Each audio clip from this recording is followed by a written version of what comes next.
I'm leaving. Okay, I just unmuted it. Yeah. So essentially, have like and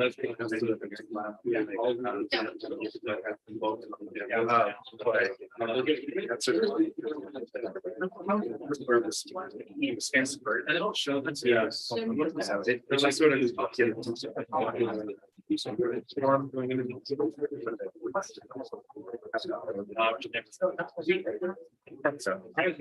no when you're in lead. Well, so when we get to like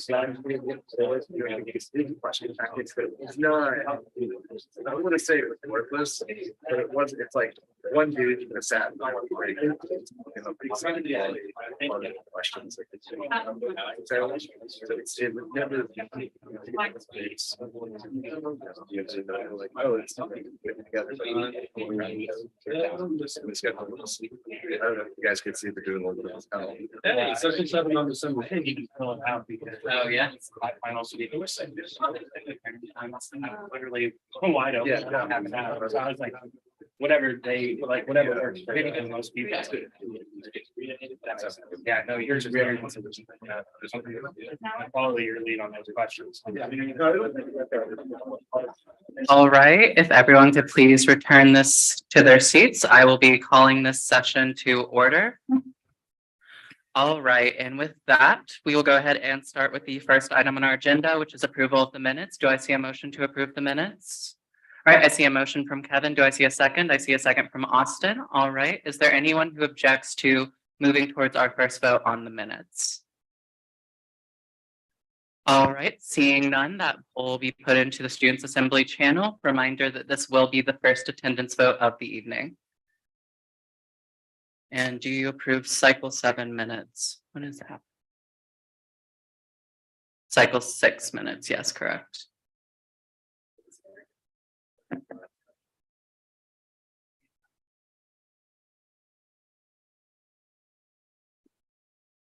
It's interesting. Seems to be gone now, so. Is that up? All right, the cycle 6 minutes vote has been put into the Students Assembly channel. Please vote on that. Yes, if you approve the minutes, no, if you do not, and abstain to stay out of the discussion. A reminder that our quorum is going to be 28 for this evening.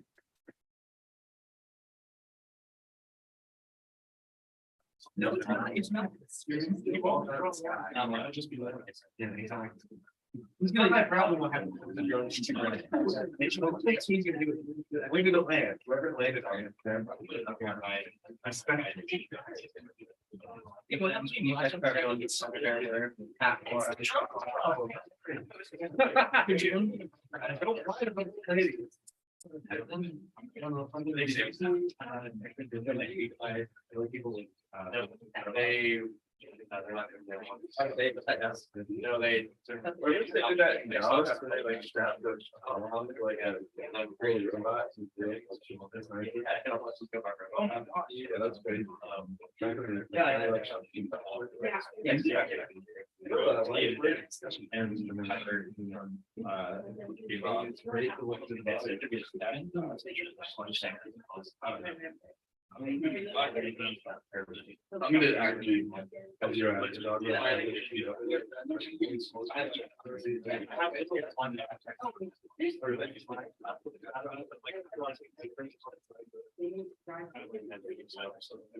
All right, is there anyone who has not yet voted on this matter that wishes to do so? All right, seeing none, I will go ahead and close this poll. All right, and with a vote of 31 in the affirmative, 0 in the negative, and 0 abstentions, this motion clearly passes. And before we continue, I will also issue a reminder that by this current voting record, we're only about 3 members above quorum, so please try not to leave early if you can. All right, and so now we will move on to the next item on our agenda, which is the officer report of our student body president, Sadie Williams. Okay, can you all hear me? Okay, bet. So I am going to be talking about one main thing today in my minute and 30 seconds to you all. And so, yeah, basically, I wanted to update you all on recycling and services as it pertains to student senate funding. We were trying to find answers basically all semester, and we finally have them. And so, wanted to relay them all to you because I know that some of you have been getting emails and things like that from different people, whether it be like like students who are just concerned, like people asking about what Senate's perspective is and things like that. So, I want to take a moment and clarify it for y'all, because now we know too. So basically, recycling was reduced by $3 ish in the spring. It equates to about $120,000 of funding for them, and they were reduced. Part of it was like it was a nice timing because it allowed us to have conversations with administration to try and get like KU tuition dollars to support recycling. And so we're working on that right now. Like that's our overall goal, because then if we increase recycling, then like it's from a base of what we're already doing, and we just get more flexibility with that money basically. So that was like kind of like the like side goal to it. But really they have like right around $200,000 in their carry forward. And so a carry forward is basically like any money that you don't spend, that any of their fee dollars that aren't spent, we don't get that money back as student senate. The fee entities like recycling and like transportation and all of them, they keep it and it goes into an account called carry forward. So it's basically like surplus and it just stays there. So it's like every single year, you know, you like they'll save $20,000 or 30, and it just all adds up and adds up. And recycling hadn't really paid any of it off, like paid any of it out or anything like that. So all that money was just building and building, and they weren't spending it. And so last year we reduced them by that $120,000, like roughly like $3 in fee. And then we were like, just use your carry forward for this year. Sorry. And finish real quick. Oh, perfect. Just use your carry forward for this year. You'll be good. You know, like they had plenty to survive on. And so that was kind of the thought process. So they didn't effectively get, like they got a reduction, but they had the same amount of funding as before. Like the same amount of funds were available to them. And we knew that going in. It was the basis of the decision. Just basically so student dollars weren't being wasted by just like sitting there. And so we got confirmation as to why there are different reductions in campus services. And so there's two main reasons. The first being the original agreement with recycling with the rest of the campus is that they would service academic buildings. And so that does not include residence halls or the unions or anything. And so there's been a nationwide hiring issue, if you all haven't noticed. And so they have some full-time jobs that aren't being filled at present because they can't find people to fill them. It's happening in other fee entities as well. Like I know the rec has been trying to find a maintenance person forever. It's just like those type of jobs especially are really hard to find people to fill. And so to help kind of like accommodate that and like not being able to find people, they ended up just like removing services from the unions and residence halls to compensate. So it's not like a funding, it's like a personnel issue on that end. And it's not based off of the student senate funding particularly.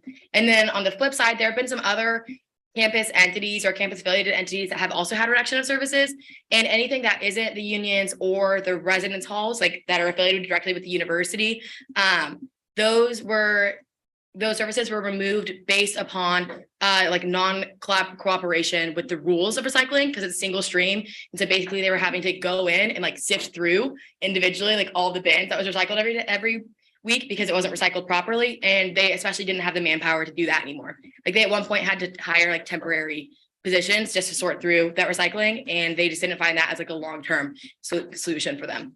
So those are the two primary reasons. It is not at all dependent on student senate funding. They have enough money for this year. Even if we kept them flat and the university didn't match us at that extra money, and like they still only got the $3.50 that they have right now for funding, they still would have enough money in their carry forward, like in their surplus, to keep them going at like the current levels, which is the same as it was last year, for another full year. So I hope that provides some context. I don't know. All right. I'll entertain a motion if there are any questions, but if not, we'll move on to our next officer report. Okay, seeing none. Thank you very much, Sadie. Anytime at all. Yes. All right. Brilliant. All right. So now we will go ahead and move on to the next item on our agenda, which will be my officer report.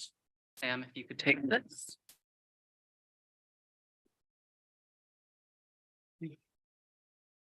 Mics are super sensitive today. All right, whenever you're ready. Brilliant. All right, so for my officer reports this week, the University Senate has passed the amendment that puts a policy in place for what qualifies as a university excused absence under the USSRR. And some of our student Senate reps and I tried to include an amendment that allowed for voting and poll station shifts to be covered under this policy. However, this amendment failed by 1 vote in University Senate, and so sadly was not adopted into the rest of the amendment. Sadie planned and I hosted a public forum on the EOF funding process that invited our departments that receive funding to express previous experiences on the process and ask questions about how EOF will be run this year. With the feedback we got from this event, the Student Senate will be looking to make EOF application review a more clear and efficient process. Sadie, Holly, and I met with the Chancellor and received updates on KBOR food insecurity funding that has been provided to KU in the amount of $110,000. Sadie, Holly, and I also attended a meeting of the Memorial Corporation Board this last weekend. The unions are coming back after their pandemic-associated losses that came with lower on-campus presence, student utilization, and employee bandwidth. This is going to be further bolstered by their fee request this year, which has maintained both the union and SUA fees at a flat rate for fiscal year 2024. And finally, I have created templates and guidelines for Student Senate legislation on the website that we're going to be hopeful that will allow the bill writing process to be more accessible to new senators and students alike. I went ahead and had that pulled up here as well so that y'all could see the link. It's, yeah. So you can find it here under documents and records. It's called templates for legislation. And it essentially covers everything for any piece of legislation, a general checklist of items that can be like fully compatible with like whatever you're submitting. And then we have a template for general Student Senate bills, general funding bills, event funding bills, a constitutional amendment, and a Student Senate resolution. So any type of bill that you could think of writing, we have like a format up here so that you can utilize it if you ever were to want to write a bill in the middle of the semester but didn't know where to start. Additionally, feel free, as always, to schedule a meeting with me or any other exec staff members in regards to bill writing. Other than that, I am open for questions. All right, do you have any questions? All right, seeing none, thank you. All right, thank you.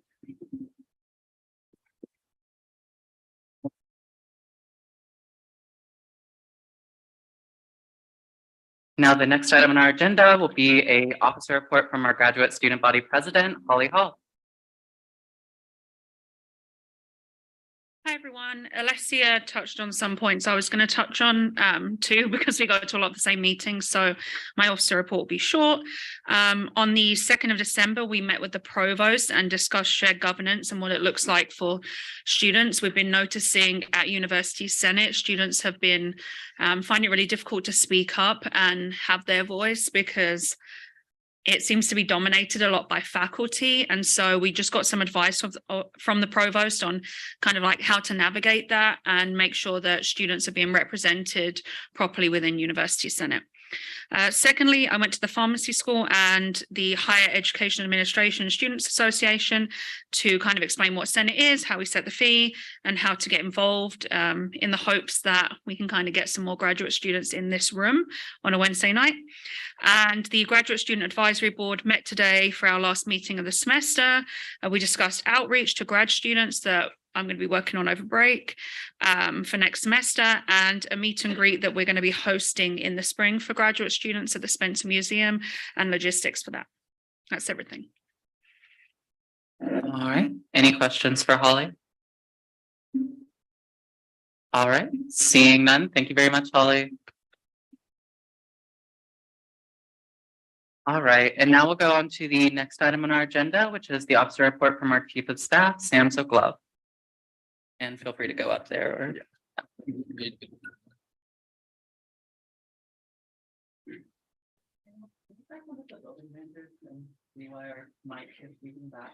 Great. All I've been working on is doing checkups, making sure everybody's like doing their jobs, reformatting that as well. I'm also going to go through the Constitution. All the things in the Constitution, like all the fee review, like the actual amounts are out of date. And so basically when the budget book is finalized, I'm going to be able to go over winter break and go and like edit that and make sure it's correct. But there's also like a number of like random like scholarship boards, such as the Ad Astra per Aspera Fund, that just are completely defunct, even though they're written into the Constitution, but they don't exist. So I have to like basically create a bill for next assembly. It's going to be a bunch of amendments to the Constitution that just gets rid of all these defunct boards and changes the allocation amounts on the website for that. So yeah, but oh, also I have one person to acclimate to tonight, if I could do that. Right. Are there any questions for Sam in regards to his officer report? All right, seeing none, you can go ahead and motion to acclimate. Cool. Is David Schlesinger here? Cool. I'd like to make a motion to acclimate David Schlesinger to a College of Liberal Arts and Sciences junior/senior slot. Do I see a second? I see a second from Kevin. All right, is there anyone who objects to acclimating this individual as a replacement senator, you said, for College of Liberal Arts and Sciences freshman, sophomore? Junior, senior. Junior, senior. All right, seeing none, congratulations, David, you are acclimated.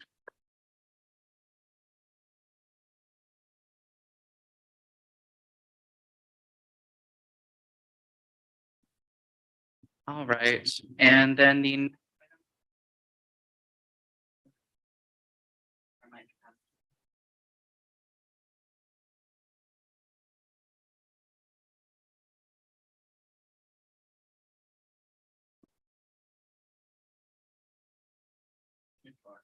yeah, well, the same mic. Hello. This work? All right. Okay, so now we will go on to our next item on the agenda, which is an officer report from our treasurer, Turner Seals. And I guess I'll throw this over to you. Does this work? It works. Yeah. Okay. Hey everybody. So last meeting, so for the year, we're on track financially. We've spent a little under half of what we're designated for this sort of funding, so that's good. Some other things that I've been working on. So we have made a transfer from our environmental fund over to facilities planning and development to get solar panels installed on the Burge Union. Something I've been working on for a while, and it's great to see some progress there. I'm super excited.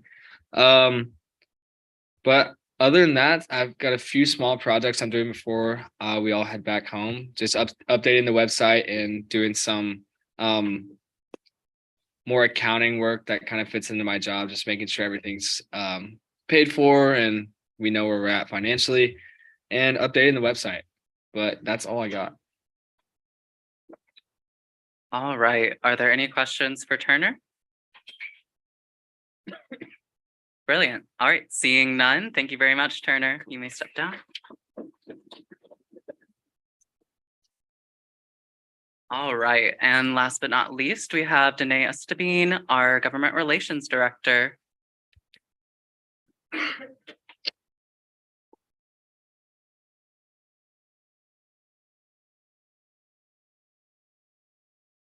Okay, so last Thursday, December 1st, we had our annual Holidays in Higher Ed event.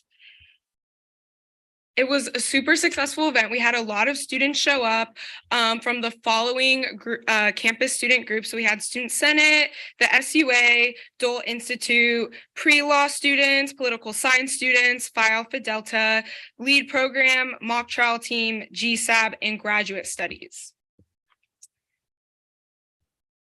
And then we also had a lot of guests in attendance from the city of Lawrence, some Kansas State representatives, and then also some people from our legislative branch. And then we had a lot of KU admin and administrators from the chancellor's office and a lot of different departments. That's pretty much it, but stay tuned because I have a little surprise coming up for you all. It's definitely a fun surprise.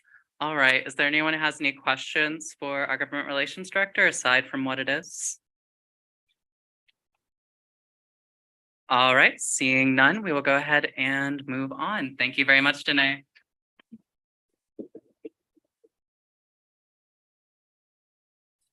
And so now we'll go to the next item on our agenda, which is our consent agenda. Do I see a motion to approve the consent agenda as it stands? All right, I see a motion, and what was your name again? Emma. Yes, I see a motion from Emma and then a second from Ethan. Perfect. All right, is there anyone who objects to moving to a vote to approve the consent agenda? All right, seeing none, we will go ahead and place that vote in the channel. All right. This is very fun. I don't think I've ever had the chance to do this during the meeting.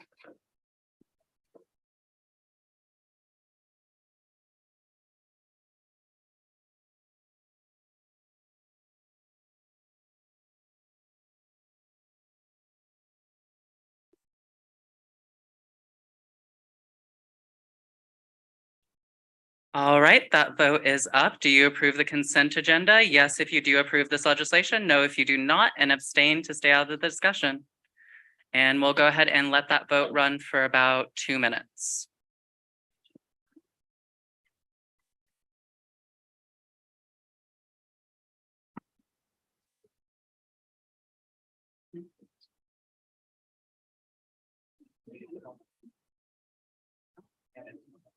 Yeah, if anything else. Whenever you want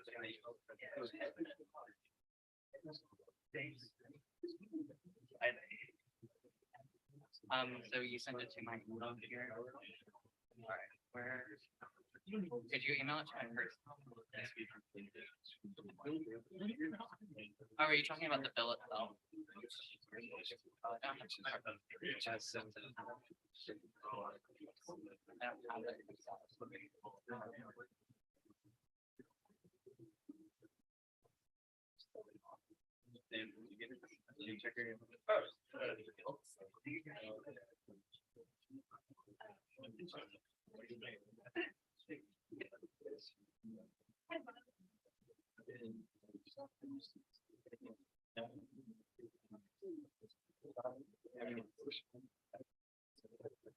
All right, everyone, that consent agenda is live, so please get those votes in.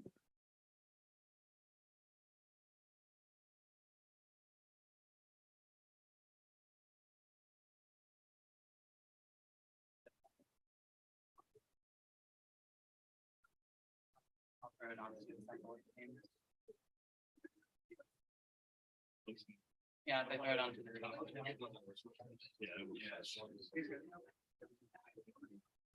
Okay, now we received it. It was just a refresh. It's 28.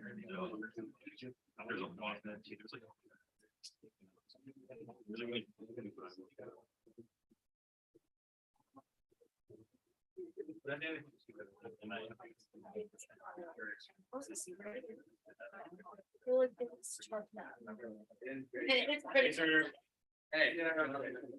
Good, how are you, Turner? Good here. I did part.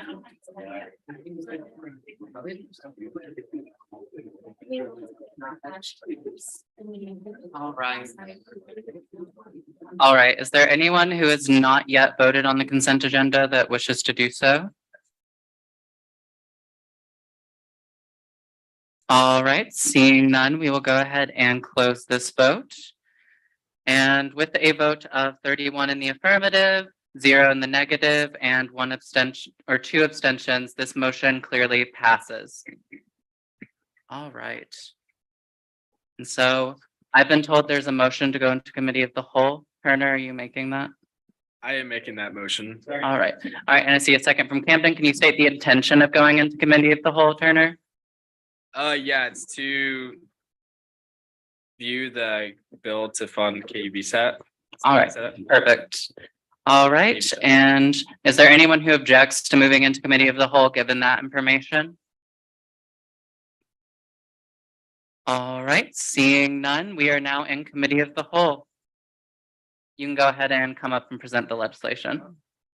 And I believe this would be. let's see, could I throw this back to you, Chris? Thank you. Of course. You need me there, give it that one.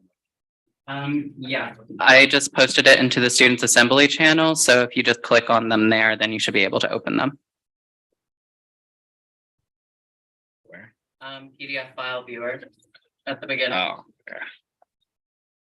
and then just close out of that. Onto Teams.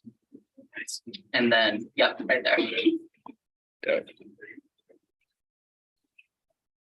And about how many minutes would you need? Say maybe 5. Okay. For Okay. questions, too.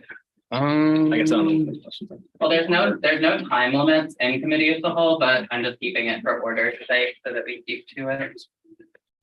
Always will be good. Awesome, thanks. Whenever you're ready. Good evening, everyone. My name is Wyatt George. I'm the Vice President of the CubeSat Student Organization. And tonight I'm coming to you all with a problem. but a problem that I absolutely believe can be solved with your support. Before I get into that, I'd like to get everyone familiarized with this organization in case you don't know who we are, the work that we've been doing. So CubeSat is a student organization who for the past 5 years has been working to establish a satellite program here at the University of Kansas. Our goal is to give students the opportunity to design, research, build, and launch real functioning satellites into space. We are partnered with NASA through something called the CubeSat Launch Initiative. And what this allows us to do is it allows us to build satellites right here on campus. And then when they're ready, turn them over to NASA to be integrated into a launch vehicle and launched into orbit around Earth. Our mission is to bring together students from around campus, regardless of what their major or discipline is, to come together and work on the next generation of satellites built here in Kansas. No satellite built in Kansas has ever made it into orbit, and we plan to change that. And more than that, we want to become the leading satellite research institution in this region of the United States. We want to be the leaders. At the same time, we want students who are coming in to develop skills that they can use regardless of what their discipline is, whether it's communication, management, or teamwork skills. All of that is gained in these kinds of technical projects, and there's even non-technical roles that people can get into based on what their interests are. Wanted to highlight some of the outreach that we've done. We're always open to tours. A lot of people coming in and viewing the campus will come through maybe the engineering buildings, and we have some facilities in there. We're always happy to talk to people about the work that we're doing, tour groups. We also have grade schoolers come in every year to learn about space and STEM and science and some of the research that we've been doing. And we've even extended our outreach beyond Kansas. We've sent students out to Nevada and to Arizona to present research papers based on the research that we've done before this satellite has even launched. So what we're trying to do is we're trying to extend KU's outreach across all of the states in the United States. This right here is CubeSat-1. This is the culmination of 5 years of research, testing, development, and work from countless students from this university. It is the first of many, and it is incredible how far we've gotten, and we're almost there, but we ran into a problem at an unfortunate time. Our launch is coming right up. It's been pushed back into early next year. Before we are able to launch it, we have to turn over the satellite to NASA so it can be integrated into the rocket before launch. And before we hand it over to NASA, we need to be absolutely certain that everything is working in the satellite, functioning, and it's ready to go. But at this time, we cannot communicate with the satellite. And the reason why is we believe that there is a faulty ultra high frequency transceiver module inside the satellite itself. The transceiver is like the backbone of the spacecraft system. It allows us to uplink information to the satellite from down here on Earth so that we can give it new commands and new objectives. And it allows us to downlink information like scientific data, photos, even just simple data on the health of the spacecraft.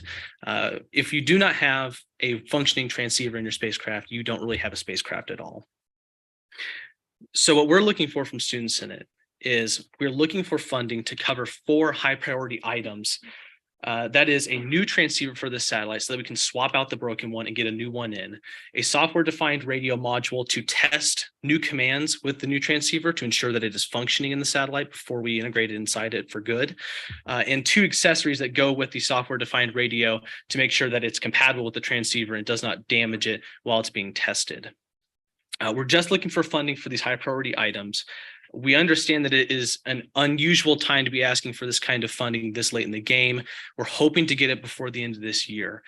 This is a problem that just popped up for us, and we've been scrambling to fix it as fast as we can. I will say that we have some funding matches through the School of Engineering. The School of Engineering Funding Advisory Committee has allotted us $6,000, but that money has been put towards other parts of this project, and that funding we can't necessarily move around to cover these items. We also have departmental matches from some different engineering departments that work with us every year. We don't have final amounts on those, but we have had their support in the past, and we expect to have it again this year. I'd like to say before I wrap this up, Student Senate has been a tremendous supporter of ours throughout this entire project. You have been probably one of our biggest partners throughout this entire thing. We've even engraved the Student Senate logo on the satellite as a thank you for all the support you've given us over the years. We hope that you'll stick with us through this last speed bump and we can get the satellite put in orbit. All right, thank you for that. All right, and I saw a question from Kevin, Chris, and Camden. Oh, yes, feel free to go ahead and state that. Actually, I have 2 points of information. First, as previously discussed in finance, we have enough money in our funding to remain more than on track with our projected Wednesday night funding budget, even if we do fund this bill for CubeSat. And second, if we do not fund this emergency funding request, thousands of previously invested student Senate dollars will be wasted by not getting the satellite in the air. That's all. All right, thank you very much for that, Kevin. I have a motion. Motion from Camden. The exit committee of the whole with the legislation as presented. All right, and do I see a second? All right, second from Anthony. All right, and is there anyone who wishes to object to this matter? All right, seeing none, then we are officially out of committee of the whole. All right, and so we are now in official consideration of this legislation. Are there any further questions in regards to the legislation before we continue? One from Chris. Could you please explain the history of your first transceiver module, the one that broke? Sure. Yeah. So the module was given to us a long time ago by this company Endurosat. It's something that potentially at one time may have been covered by a warranty, but it wouldn't be anymore because we got it so long ago. This project started up around 2018, so it's been many years. We've been working with the company to do troubleshooting on it. We haven't really had much progress with it, and we worked with the company, but unfortunately we weren't able to get a replacement without purchasing a new one. Anything else? And then Camden? Building on what Kevin said, I just want to emphasize the scale of the project that this is and the scale of the support we've given. I don't know the exact number, and I'm not sure if anyone does, but ever since my time in Senate, which was 2020, we spent a lot of money on this, like close to $50,000, and all that is literally burned if this doesn't get up into space on the free launch provided by NASA. I don't know if I'd emphasize this, but that we are wasting money if we don't spend this money, if that makes sense. And that's all I have. Thank you very much for that, Camden. All right, and then I saw a motion from Anthony. All right, and then second from Kevin, I'm assuming for the same thing. Brilliant. All right, and is there anyone who objects to moving towards a vote on this legislation? Going once, going twice. I believe there's no one. All right, thank you very much for your presentation. You can go ahead and step down, Thank you all. and we will go ahead and run the vote. This will be, do you approve Senate Bill 2023-50?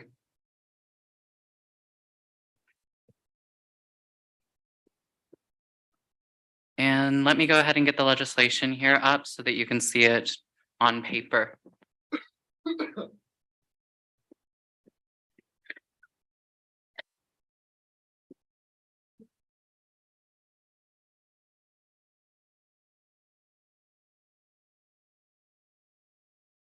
So yeah, as was laid out there, this will be a total of $6,620 that we're voting to allocate today. Oh, it's not on yet. The vote is also up, everybody, so be sure to vote. Yes. Does anyone else need to see this in further detail before I switch back to the agenda? Awesome.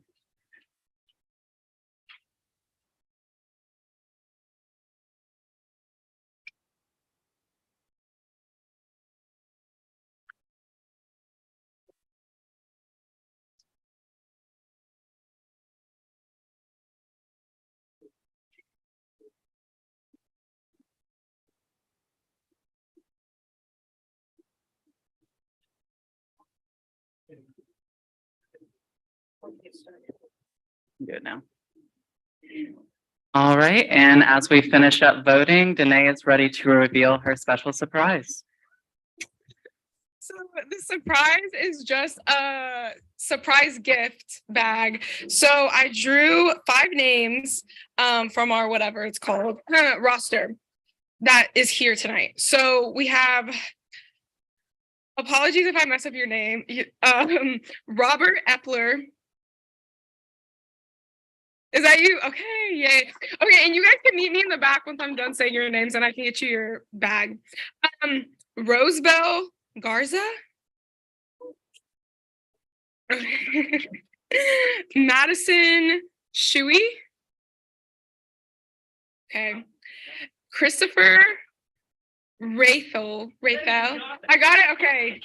And Jaden Walker. Okay. And I'll give you guys your prizes. Congratulations to our gift recipients.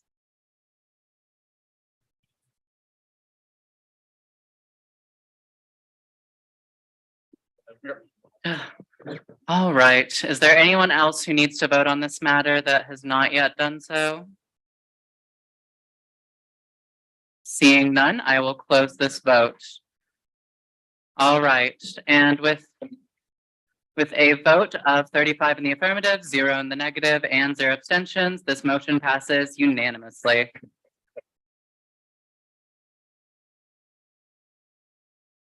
All right, now we will advance to the next item on our legislation, which is Senate Bill 2023-49, a bill to amend the Senate Constitution, Title II, Article 3, to give voting rights to our grad student body president in the Assembly and student councils. And this will be presented by Nathaniel and Holly. Okay. How many minutes do you need? You can give me like 2 minutes.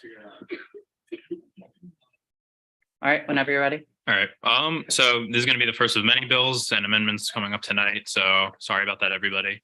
But we have had like tremendously low grad participation in Senate, and obviously our. Sorry, could we please silence the chatter a bit or make it a little quieter? Yeah, Okay. thank you. Because so yeah, we've had very low grad participation in Senate recently, and our graduate student body president, Holly, has been probably the most active graduate student. And so we thought that due to these very low numbers, we are going to give Holly a vote in the Senate and in councils, so graduate voices can be heard within the student Senate. And that's pretty much it. She gets one vote, just like everybody else. And yeah, that's it. Any questions for Nathaniel? I have a question from Chris. We have. Oh, can you wait for a catch box?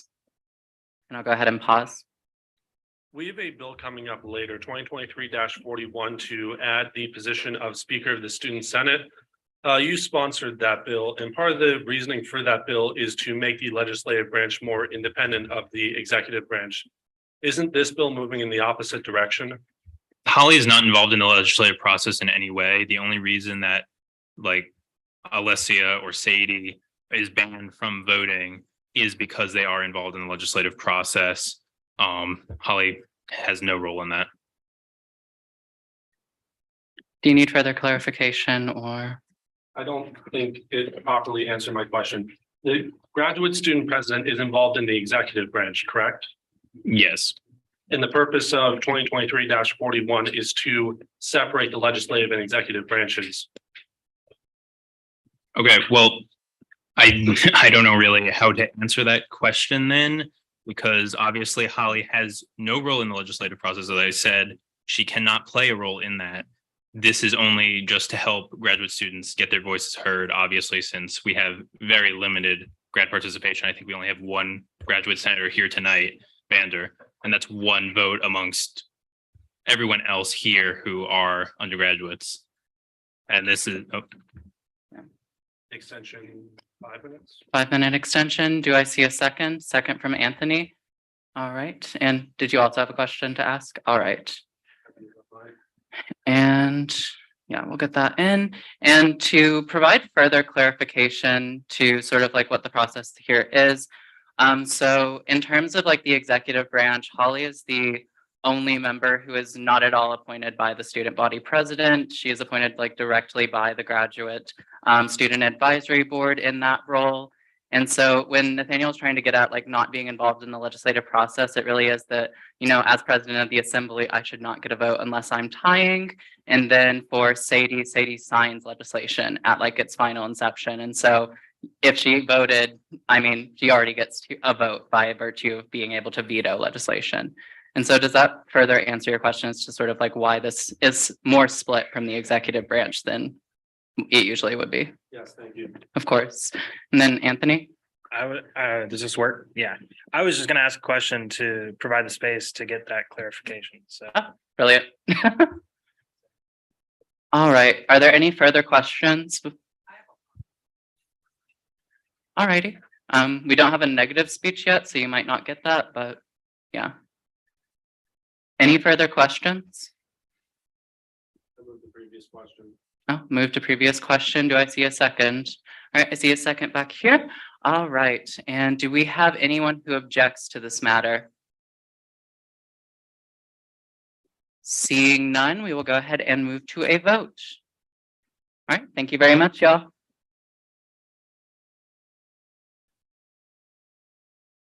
All right, and Sam, would you rather me drop them into the chat while you take minutes? Okay. All right, do you approve Senate Bill 49?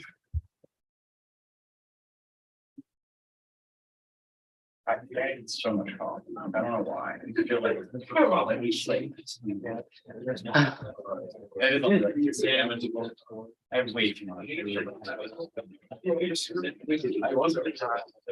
I'm not cheating, Sam. 1,000-yard stare wherever I go. I'm scanning you all. That's where they are. Frank. All right, that vote is now up in the channel. Do you approve Senate? Oh, could I get? All right, that vote is now up in the channel. Do you approve Senate Bill 23-49? Vote yes if you would like to approve this legislation, no if you do not, and abstain to stay out of the discussion.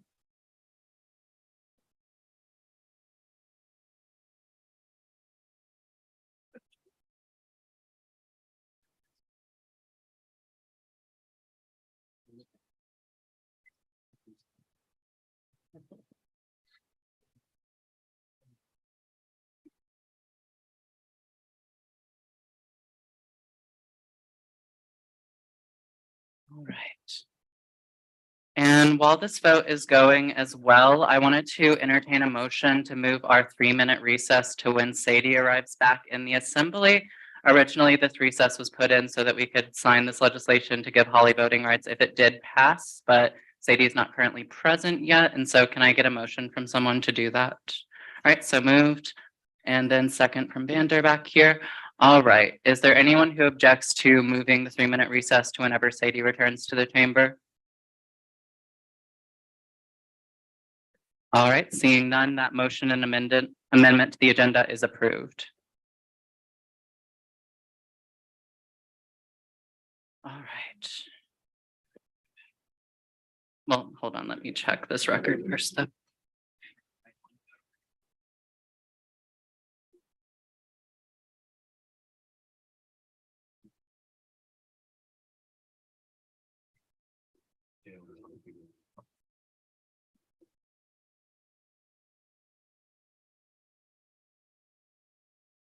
Yes, and by the way, our quorum has gone up by 1 to now 29 now that we have acclimated a new senator. And so, is there anyone else who would like to vote on this matter that has not yet done so? Seeing none. Oh, I saw one roll in. I'll give 10 more seconds for voting on the legislation, but then I will look to close voting.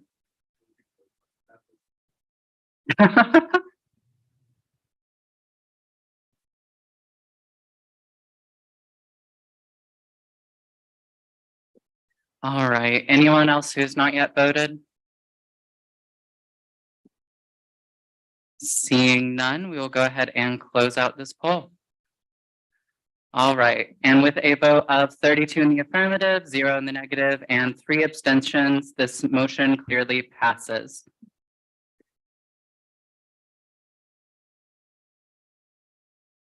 All right, now we will advance to the next item on our agenda, which is Senate Bill 23-47, a bill to amend the Constitution, Title III, Article 11, to add duties to the role of Outreach Director.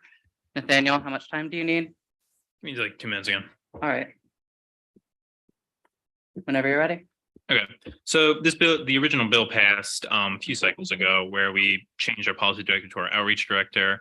And through my process of going through the old SRR, I found some other stuff that would fit this role very well. So it's basically, we're just, putting it in and just giving our outreach director and future outreach directors some more goals and things they can accomplish throughout the year to help students and get connected with Student Senate and get connected with the wider university. That's about it. Any questions in regard to this legislation? I have a question from Kevin. A lot of bills, but could you highlight probably what you consider to be the most important section of this new addition to the role? Yeah, I can never find where it is, but there's this one idea where we're kind of creating a town hall where faculty, staff, students all come together and kind of just, talk about university issues and get connected. And I think that would be very helpful to address some of the issues we're seeing on campus, especially since, sometimes faculty and students aren't that greatly connected with each other. Awesome. I motion to call this bill to question. All right, do I see a second? Second from Evan, perfect. All right, is there anyone who objects to moving to a vote on this piece of legislation? All right, seeing none, we will go ahead and launch the vote.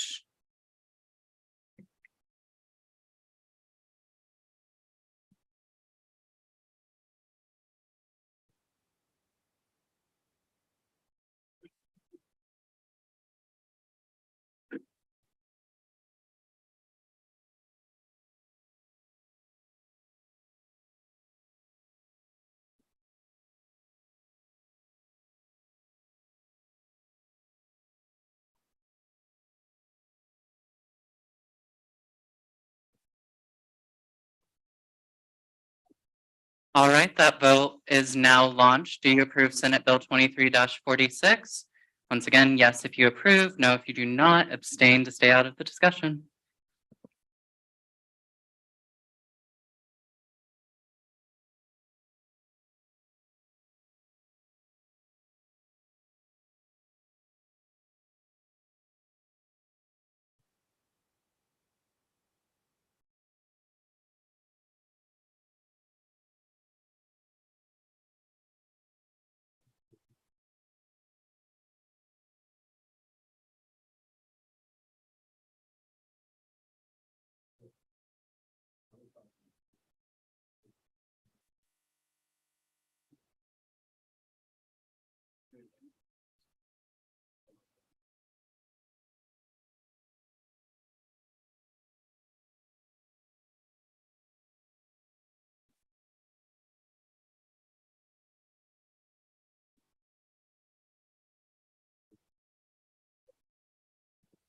All right, I'm looking to close this in about 20 more seconds. If you've not yet voted on this legislation, please do so now.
I think we're all experiencing Wi-Fi issues.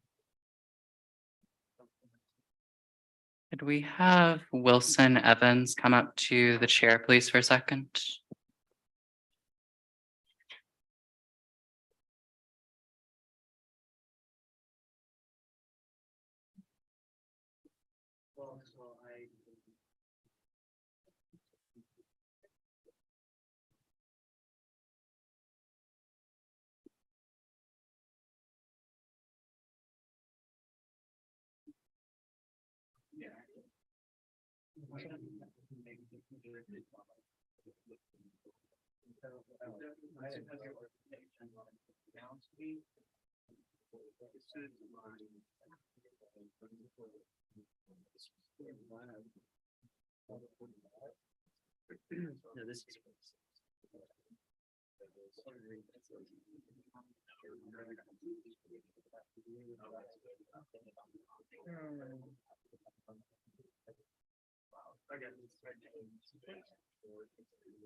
All right, is there anyone who has not yet voted on this matter?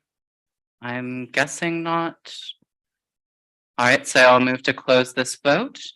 And with a vote of 32 in the affirmative, 2 in the negative, and 1 abstention, this motion clearly passes.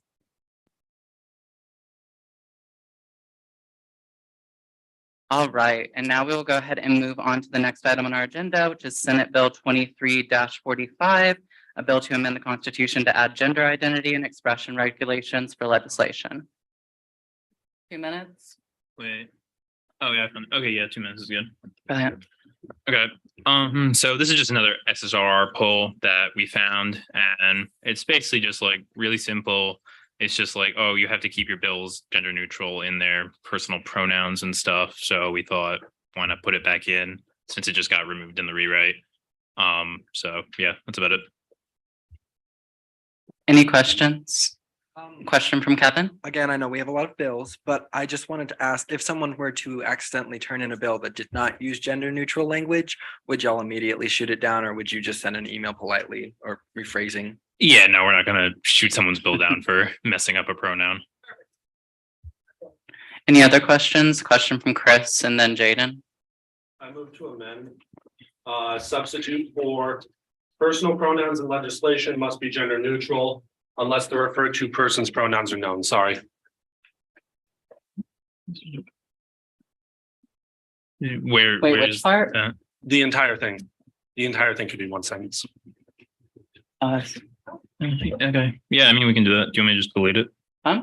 Well, we have to get the official amendment here, but You want me to message it? to yeah, you? if you can put it into, yeah, a message to me, and then I can go ahead and get that exact language. And then Jaden, did you have a question? Motion to vote, okay. Would you like to withhold that while we look at this amendment? Brilliant. All right.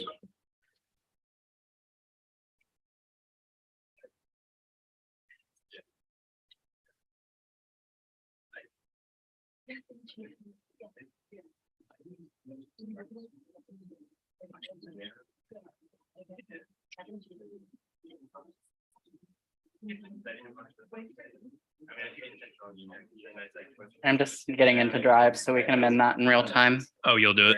Yeah. Okay. I mean, I guess I'll.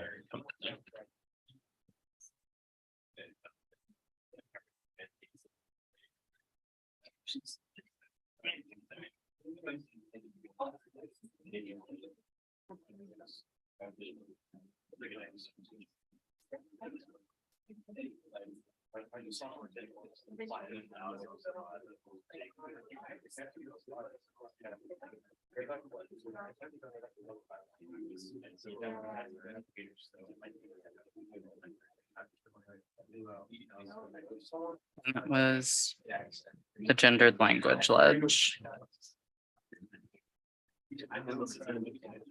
Huh? We're getting the amendment up so people can see it. Yes.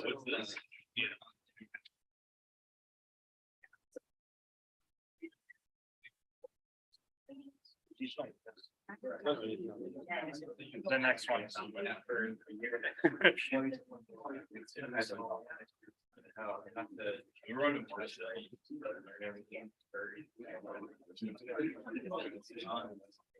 All right. Can you scroll down on that so we can see the amendment? All right. All right, so there is an amendment on the floor here. Personal pronouns in legislation must be gender neutral unless the referred to person's pronouns are known. Are there any questions in regards to that amendment? Or do I see a motion to amend the legislation? All right, I see a motion from Kevin. Do I see a second? I imagine, yeah. All right, and is there anyone who objects to amending the legislation to replace this entire area with that language? Should we keep the title intended? Perfect. All right, seeing no objection, the legislation is amended. And I will go ahead and get that up here. Oh, actually, I should probably just strike that. Record keeping is fun.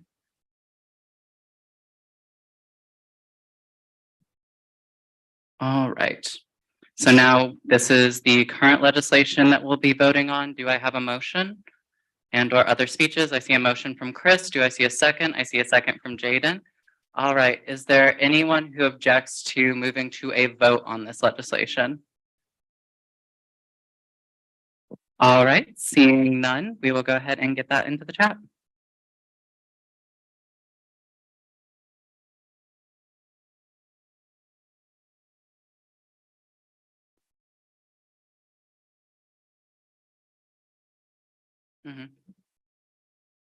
By acclamation.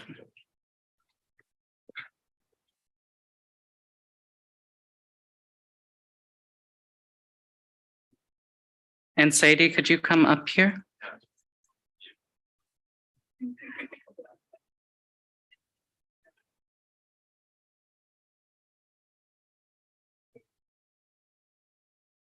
Probably don't have to take a recess, really.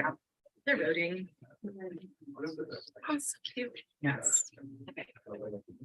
Thank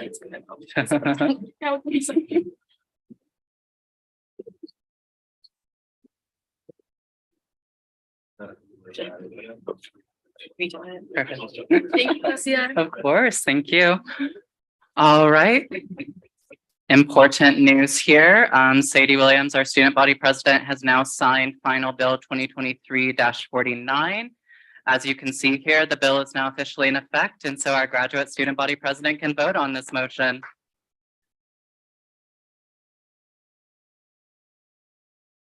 All right, and without further ado, we will release that vote, the first vote that a grad student body president will ever vote on in Student Senate. All right, that is up. I will leave it for 2 minutes.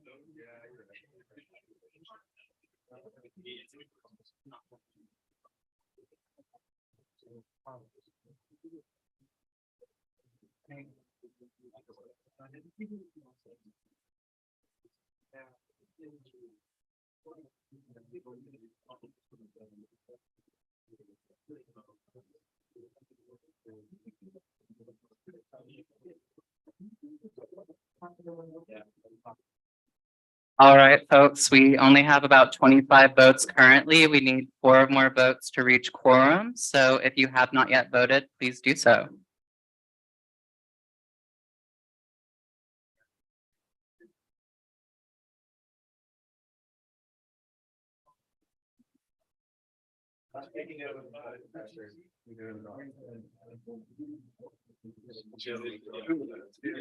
We just gave her a vote and she's just gone. She's gone.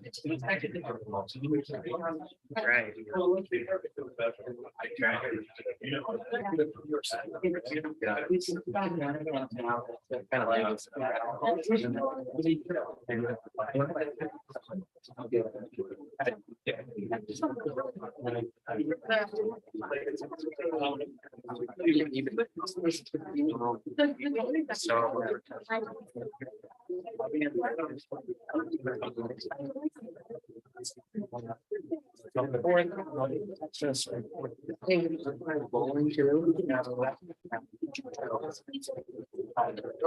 All right, is there anyone else who wishes to vote on this matter that has not yet done so? Seeing none, I will go ahead and close this vote. All right, and with a vote of 31 in the affirmative, 0 in the negative, and 1 abstention, this motion clearly passes. All right, and now we'll move on to the next item on our agenda, which is Senate Bill 2023-40, a bill to amend the Constitution to reformat representation within the Students' Assembly. And Nathaniel, you will have 5 minutes. I haven't even found the bill yet. Oh. Right there. There it is, yeah. Okay, so you've probably all seen various versions of this bill throughout the last few cycles, and hopefully this will be the last version you ever see. So this one, after all of your various suggestions and the various failings of the other bills, I took those into account, and I've done a little change, well, not a little bit, a lot of changes to it to hopefully assuage everyone's fears of the previous two. So basically what I did here, I removed a couple groups from our academics and just left the remaining few who will, because these are being moved to other areas, which would be here, the new at-large senator seat area, which is groupings of just places that are open to any student on campus that fulfills like that specific role. So those would be, never mind, we'll get back to that eventually. So that would be our off-campus senators. So obviously people who just live off campus, our international student senators who are international students, res halls, apartment living, scholarship halls, and non-traditional. And then a final at-large district, which is open to anyone on campus, no matter who they are, what their major or minor is, whatever. And then I brought back the class student senators, which is freshman, sophomore, junior, senior, graduate, which will each have 5 seats each, with the graduate constituency being the odd one out, having 4, but that's due to now our graduate president having a vote, which would make them 5 as well. Then the academic divisions would be brought down to 1 seat each. And then, yeah, that's about it. Obviously, our at-large ones have various numbers of seats. Off campus has 4, international 3, res halls 3, and then apartment living and scholar halls and non-traditional 2, and then the at-large one would have 10. I made that one the biggest district out of all of them, obviously, since it's open to anyone on campus. So I thought that would be a good idea, just to so we can hopefully get a much more diverse group of students into the Senate through that. And yeah, I mean, that's about it. I have like a friendly amendment and then like 2 amendment after that, but I don't know if we want to go to questions first or what. Do you want to go ahead and make your friendly amendments so that they're there for when we fully consider the legislation? Oh, I mean, I can't edit. I need to change. Well, I have the editing power. Oh, okay, yeah, I need to change the word 6 to 5. I just messed that up.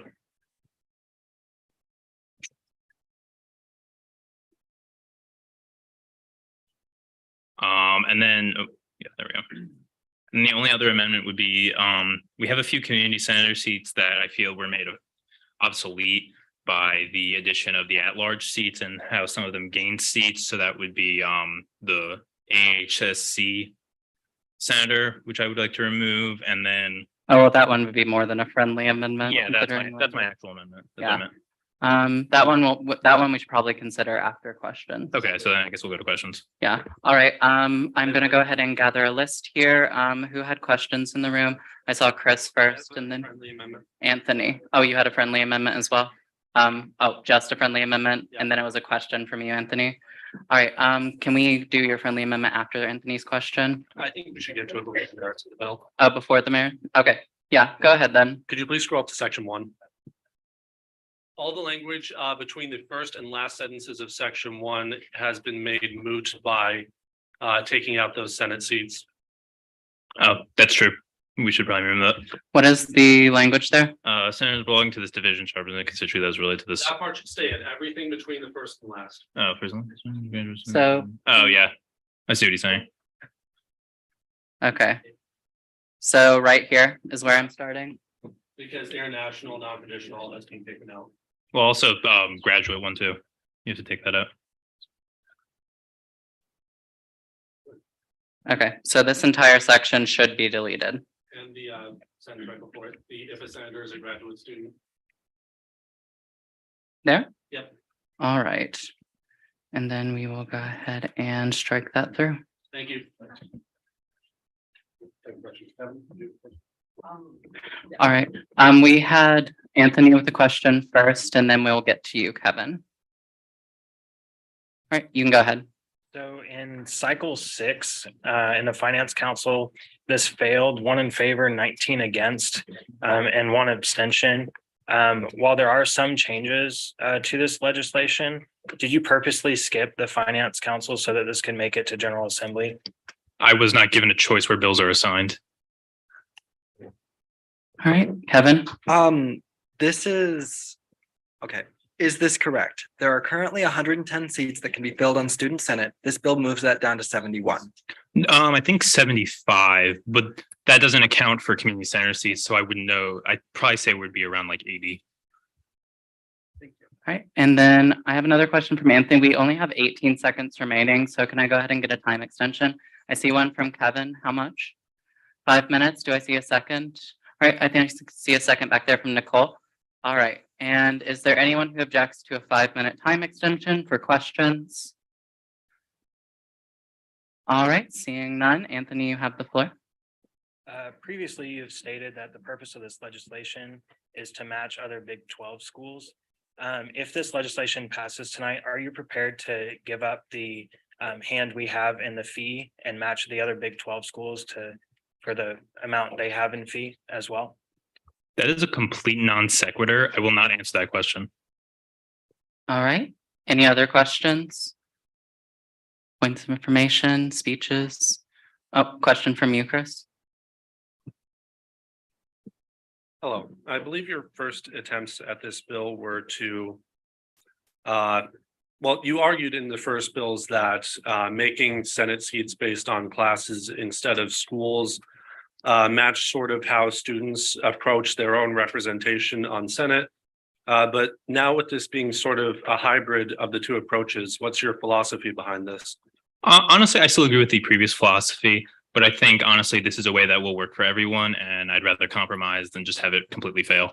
I see. Thank you. Any other questions? Question from Kevin? All right, I'd like to address, so I understand that the purpose of reformatting seats is to better suit how many people are attending Student Senate nowadays. I know I would like to say this is our first full semester back in person since COVID. What were the numbers before? Just for the record. I wouldn't know the exact numbers, but to be fair, COVID was not the main killer of Student Senate. That's kind of a misnomer.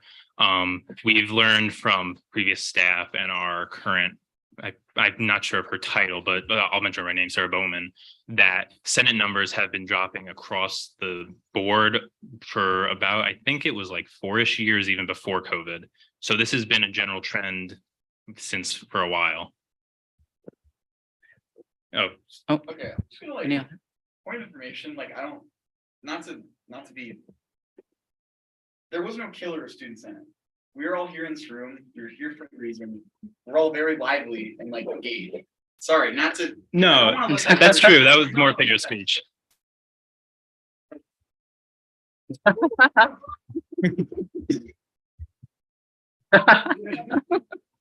will retract that statement. Yeah. All right, I see a question in the back here. And what was your name again? Robert.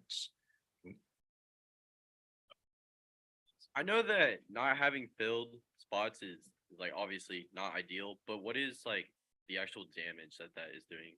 Our main issue is to our legitimacy as a body, really, because we are mainly our main function is acting as an advisory board to the chancellor. And obviously, if we're a body that's very small and not completely filled with our numbers, it makes it harder for people like the chancellor, like KBOR, the Board of Regents, to take what we say and what we do seriously. Question from Anthony.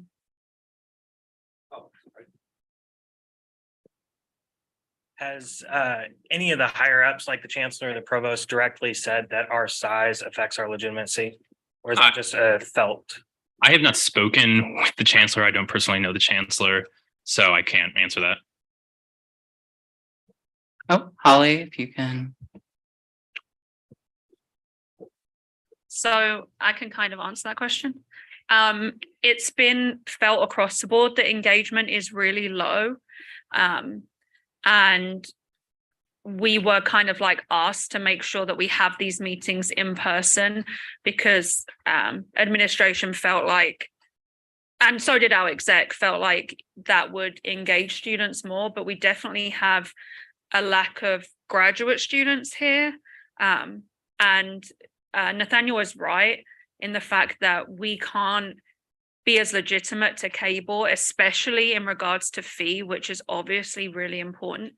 If when they ask us how many students voted on this, we say 31, you know, out of like 20,000 students, and out of 110 students that could be on Student Senate. I see a question back there from Farzad. Yeah, so my. And we only have 16 seconds on the clock, so can I see a time extension? Time extension from Anthony, 3 minutes, and then I see a second from Emma. All right, and is there anyone who objects to that time extension? Seeing none, time is extended by 3 minutes. Yeah, so my question is that even if this bill goes through, right, when it goes in front of K board, you're still going to be saying, hey, only 31 senators voted on this. What will change? Because that number is still drastically low. How does that actually impact engagement with the student body at large? Because it doesn't actually change anything in legitimacy, in my eyes, at least, if the numbers are that low regardless. Well, at the very least, we'll be slightly cutting down on numbers and at least making the gap smaller. So it'll be a lot easier to say, well, hey, 30 people voted on this out of like 102, instead of saying, hey, only 30 something people voted on this out of like 80, which I think we're actually around like 40 members now. So we'll be about half capacity now. Follow-up questions? I can grant that. Yeah, so what's the point of that then if the magnitude is only to say, hey, 31 out of like 70 or whatever, rather than 31 out of 100, if the number is still low, like what's the point of the bill if it's only marginally effective at dealing with a problem that nobody else has really brought up? Well, to be fair, as I said, it's at least a better look for us. And as well, I guess, I really don't know how to answer that because as well, previous versions of this would have made the Senate much smaller. But as this is a compromise bill, it is now, we've increased the cut. I mean, we've decreased the cut, sorry. Okay, one last question. Is there anyone else on the floor who has a question? I see a question from Chris, and so I will go back to Chris and then we can come back to you for a question. Yeah, there's a girl in black. All right.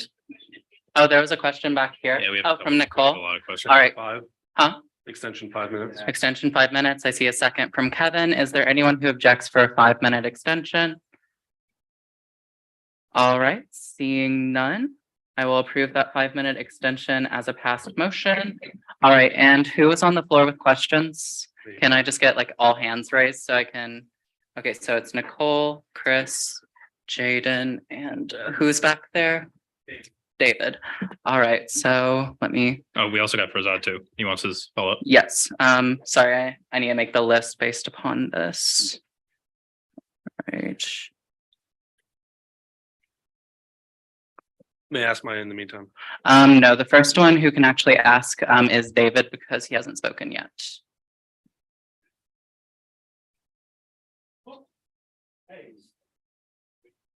I know I'm new here, so I don't really want to overstep my bounds, but lowering the amount of seats, I don't think really changes anything. I think it's really about student outreach.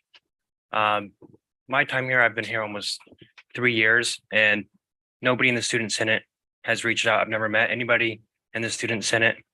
I had to do this on my own accord. I wanted to join sooner, but I didn't have time due to time constraints. I work full time. But I don't really see student senators out there, you know, engaging with students. So I don't see how lowering the seats really changes anything for representation, if that makes sense. So what's the question?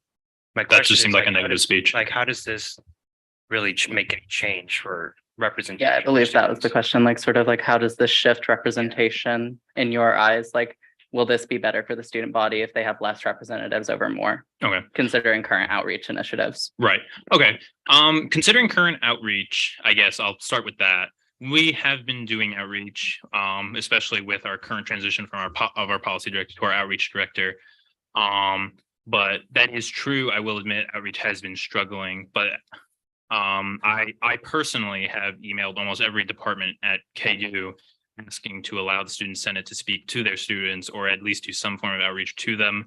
And most have either given me very simple things like putting something in their newsletter or really nothing else, or they have just completely ignored me. I will say the School of Pharmacy did a wonderful job allowing our graduate president to speak to all of their students, but that has really been, it's been a struggle to do outreach, I will admit that. But I think the idea of lowering numbers will help in a way, because especially with the opening of certain districts to just students of a certain grade, I think that will allow more people to come in, different people. And I think it will also make hopefully elections more competitive. I think a competitive election cycle will do more outreach for the Senate than, you know, us sitting on Wesco Beach just trying to get people to talk to us.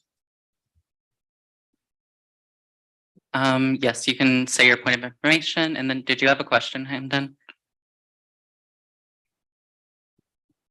My point of information in regards to outreach is this is a bigger problem of shared governance at KU. We don't have a way to email or connect with every single student at KU. So when you said like that you had never spoken to someone in student senate before and you had to come here on your own, that's because we are being blocked from being able to do that by administration at this university. And that is part of the problem. So I understand like the qualms people have with this bill, but this is a bigger question of we are being stopped from reaching our constituents. So how best can we navigate this situation when that is consistently happening and we cannot email, like Sadie cannot email the students at KU. I can email the graduate students. I have the ability to do that. The Office of Graduate Studies has given me that.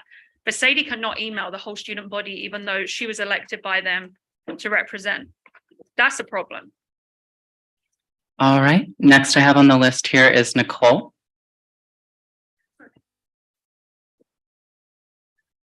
I was just wondering, with the list of constituencies that you have on there, would we, or where we're at currently, would we have someone to fill all those seats as of right now? No. All right, Jaden. So I know this bill has come through Student Senate in multiple forms, and it was inspired by when I guess you all met with the Big 12 conference. And I'd also like to add on to my question with what Holly said. So it's like a two-part question. So here it is. One, why don't we try to negotiate with administration or make a bill or referendum or whatever to like have that capability of reaching our constituents, because that's the whole point of being in a representative body, is to represent your constituents. But how can you do that if you don't reach them? And second, since this was inspired by the Big 12, like why is it ever so bad to be different from other people? Like other governments were small, but like that has always been a question when all these different forms of this bill have been, is like, why is it bad for K to be different? Right. That is correct. And I'll go ahead and answer the first part of your question just to provide context. But then, yeah, Nathaniel will answer the second part that's germane to the legislation. So for like the communication side of that, we have tried a lot to get access to that communications. We wrote multiple resolutions, have had multiple meetings, have gone through multiple vice chancellors for strategic communications. And it has taken multiple execs, and we've continued lobbying for that ability, but it has not yet happened. And so it primarily rests with the fact that the chancellor has the ultimate authority in regards to those emails. And KU's general philosophy is to keep emails low for students and then also protect the KU brand. And so that is the reason you don't really like see Student Senate have the ability to affect this, because the university simply will not allow us the authority in that case. And then Holly, did you have another point of information?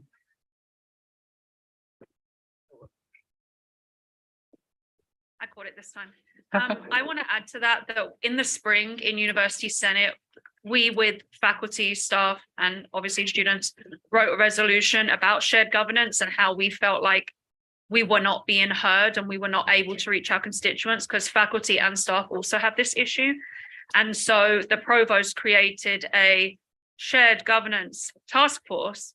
But in the meeting for the shared governance task force that Alessia, Sadie, and I were in, we just got spoken out the whole time and didn't actually get listened to. And so there's going to be like kind of like a town hall kind of vibe in January, and an email did go out from Annie Kokobobo, who's the University Senate president, to get people, and if you all senators want to go, I know Alessia would send that out on the listserv to you all, so you can get that email and go and have your voices listened to.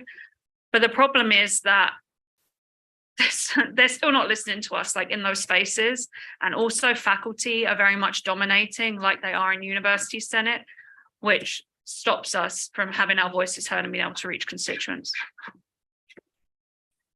That being said, you can never say enough. And so feel free if you ever do want to write another resolution or referendum bill regarding that to reach out and we can further discuss that matter. And then you had something, Sam, was it a point of information or a question? You have a speech, a negative speech, positive speech? Not germane to legislation. I have a point of information with a B. All right. Okay, yeah, we'll get into that once we get to speeches here. All right, so I'm now going to go ahead and restart question period now that we've received points of information and. Shouldn't I ask the second part of that question? Oh, quite right. Yes. Okay, so yeah, sorry, to answer the second part of your question. Well, yes, this bill was inspired by our experience at Big 12 and just seeing other institutions and how they function.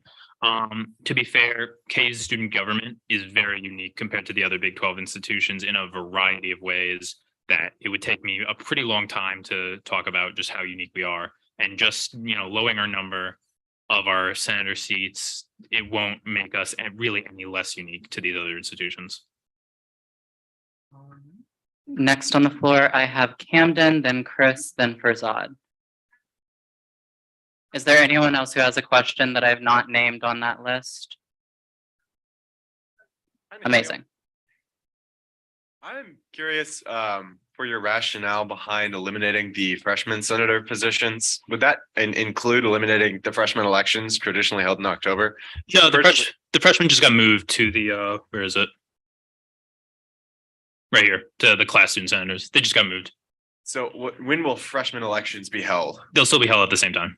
Okay. Same period. This does not amend the elections code.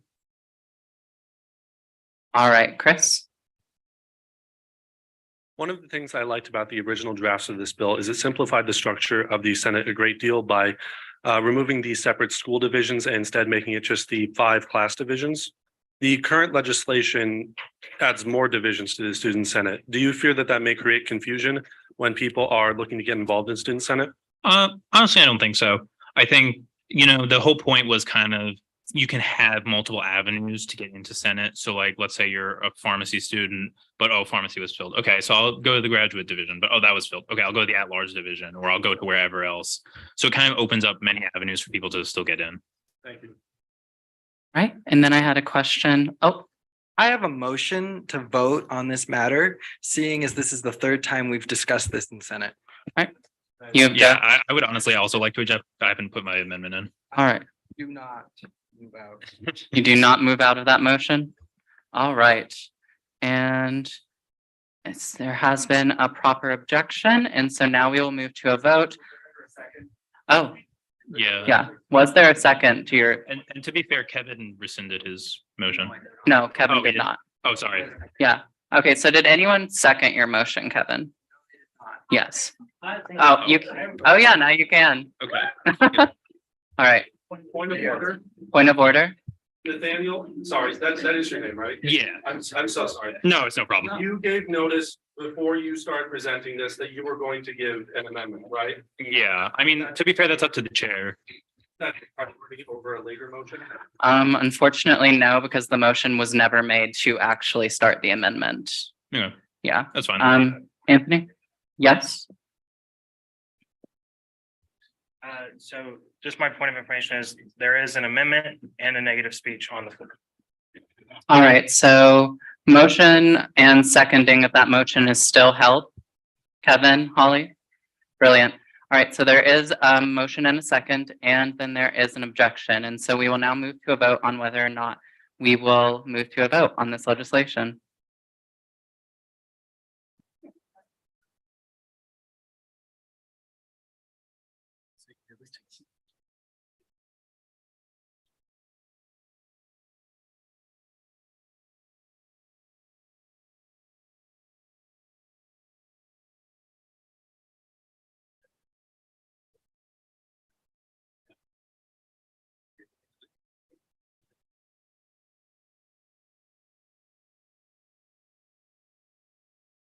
All right, that has now been dropped onto the channel for Students Assembly. Do you approve moving to a vote on SB 23-40?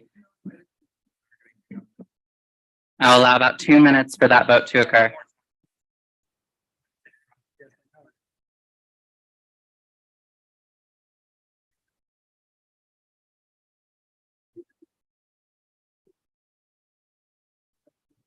Thank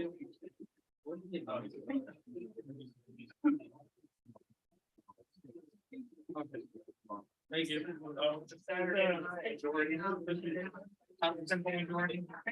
Double checking before I give you the answer.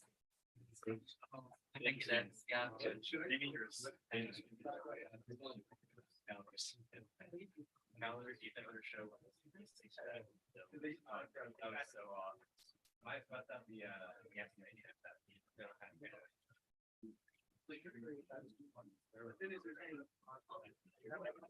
All right, so a reminder that this will require a 2/3 majority to pass.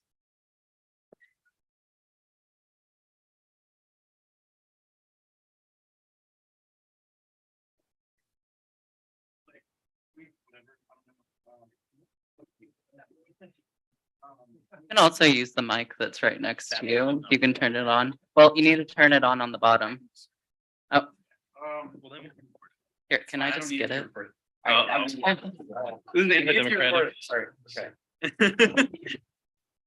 Like higher administration will regularly use like the formation of committees and like subcommittees and like random bureaucratic nonsense to like diffuse tension and diffuse like it creates like escape. Really, it creates a release valve for like students that have concerns. This is a point of my opinion, but like when you create a committee, right, then everybody can go to that committee and then we can like formulate an opinion or formulate like some solution with this committee and then it'll go away into the ether and it won't become like a point of like mass contention. It would just kind of be pigeonholed in its own little niche. So I don't know, but that's just me soapboxing, but whatever.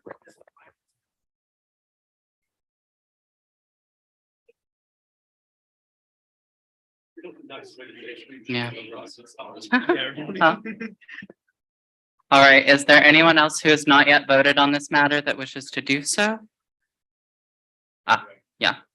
Let me continue to also verify voting for this.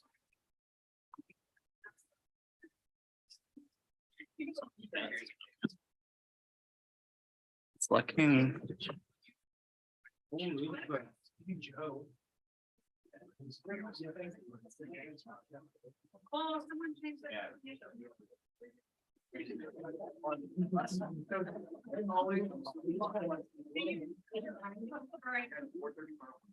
there anyone else who needs to vote on this matter that has not yet done so? Seeing none, we will move to close this vote. All right, and I'm now going to calculate this here. We have one abstention that will be taken out of consideration. All right, and with a vote of 20 in the affirmative, 12 in the negative, and one abstention, this motion clearly fails and does not reach a 2/3 majority. All right, and then I see a positive speech from Sadie. We still have 2 minutes on the floor. Can I motion for my amendment? Huh? Can I motion for my amendment? You can. Okay, well, I guess I'm motioning for that. Motion, what's the amendment? I need to remove some community senators that just were made inefficient.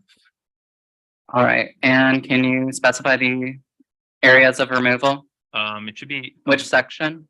Oh, it should be, where is it? Let me It's not in the bill technically. We kind of have to copy paste from the Constitution. But it should be section 2. Oh, for community senators? Yeah. I forgot to put it in this bill, so now I need to put it back in. Okay, can you, yeah, Okay, so I basically, it's just like really simple. I just want to remove HSC or whatever, and then GSAB. okay, let me get to the Constitution here so I can add that. Oh, I guess I'll come to you. Probably.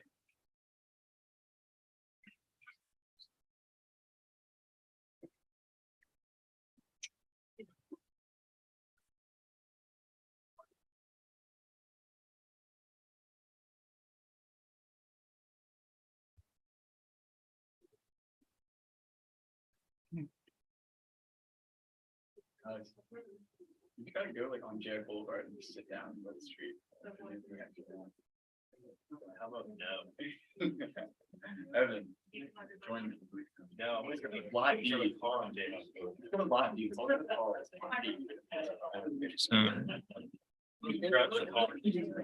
All right, can you tell me which? Okay, yeah, so just GSAB and then all Skull Hall Council. That's about it. I don't know what. You get one of those giant things of hot chocolate. That'll get people in the winter. I don't know. He's.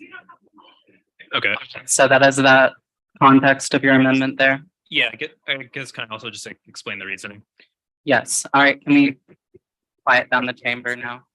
Okay, so just the reasoning for these 2 cuts. The first one, GSAB, I was in conversation with Holly about this, and she's perfectly fine with this. Is just like kind of redundancy with how graduates have seats in the Senate. And then the reason for the all Skull Hall Council is because in the at-large district, I gave Skull Halls an extra seat.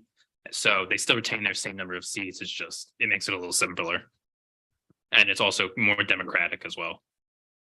All right, so that amendment has been proposed to the legislation. Is there anyone who objects to this amendment?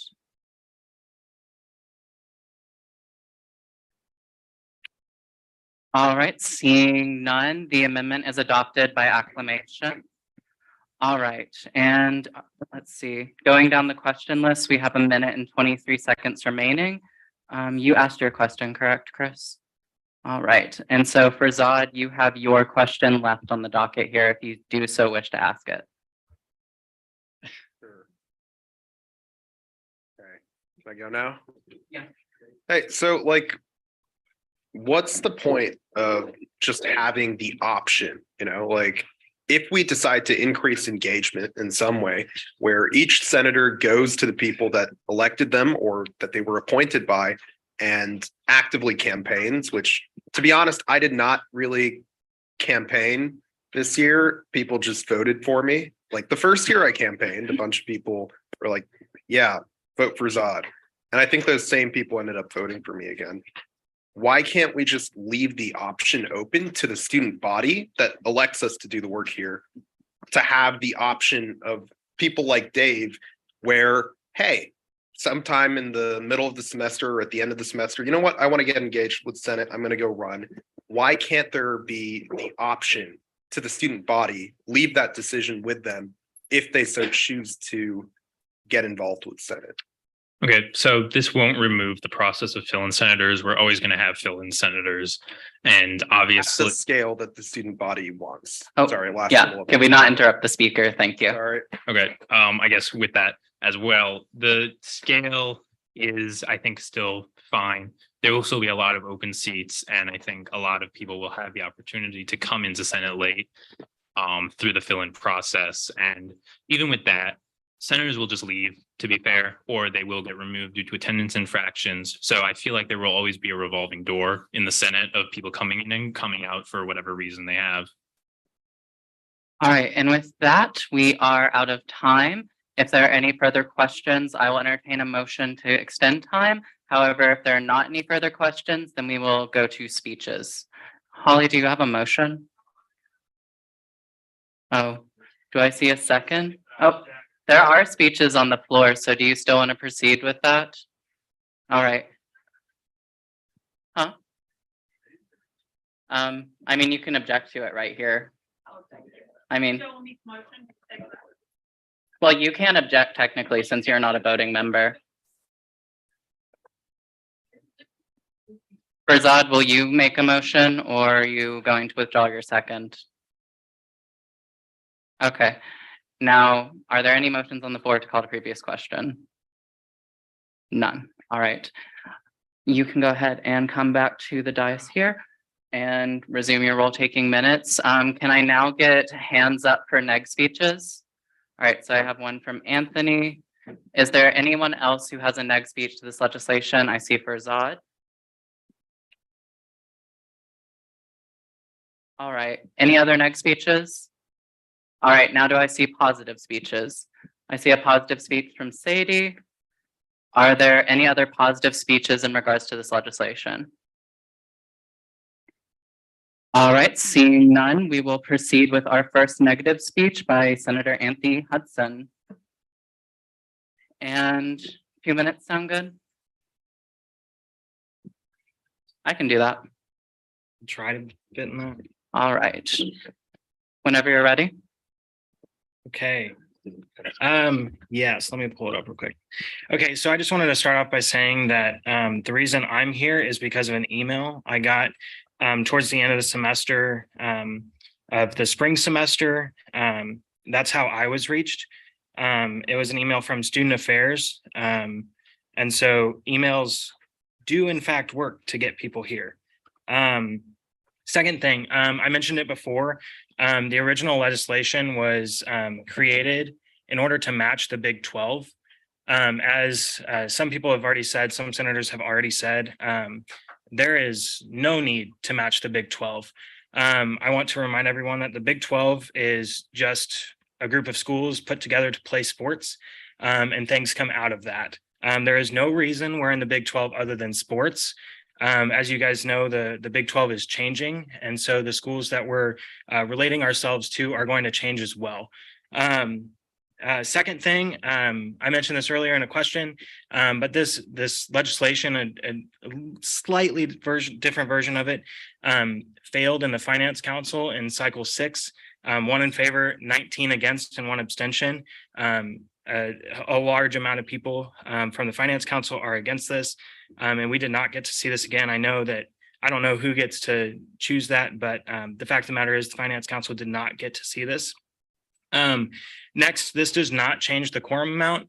This doesn't change the effect we have in Senate as far as being able to pass bills based on quorum. Quorum is based on the total amount of senators that are official senators. It's not based on our vacancies. So it doesn't change our ability to pass bills. Next, I want to go into competitive elections. We talked about competitive elections. That requires more than the 71 seats that are on this bill. That requires more than 71 people to be interested in Senate. And if we have more than 71 people interested in Senate, why should they not be a part of Senate? If we're trying to get our numbers up, we need to leave room for people to become part of Senate, not decrease the amount. Next, more people means more outreach. I don't know. I didn't know any senators before becoming a senator. And I am the only senator in my multiple different friend groups. And so I feel like I've been able to reach my friend groups as a student senator and get people interested in joining Student Senate. And so the more people we have, the better. And so, yeah, that would increase outreach. And then lastly, this bill reaches to words instead of action to fix the problem. They're just, this bill is, You can finish that last sentence. thank you. This bill is changing the words to make it appear like we have fixed our outreach problem and fixed our attendance problem. But this bill does nothing in way of action to actually increase outreach and fix our student senate. Thank you.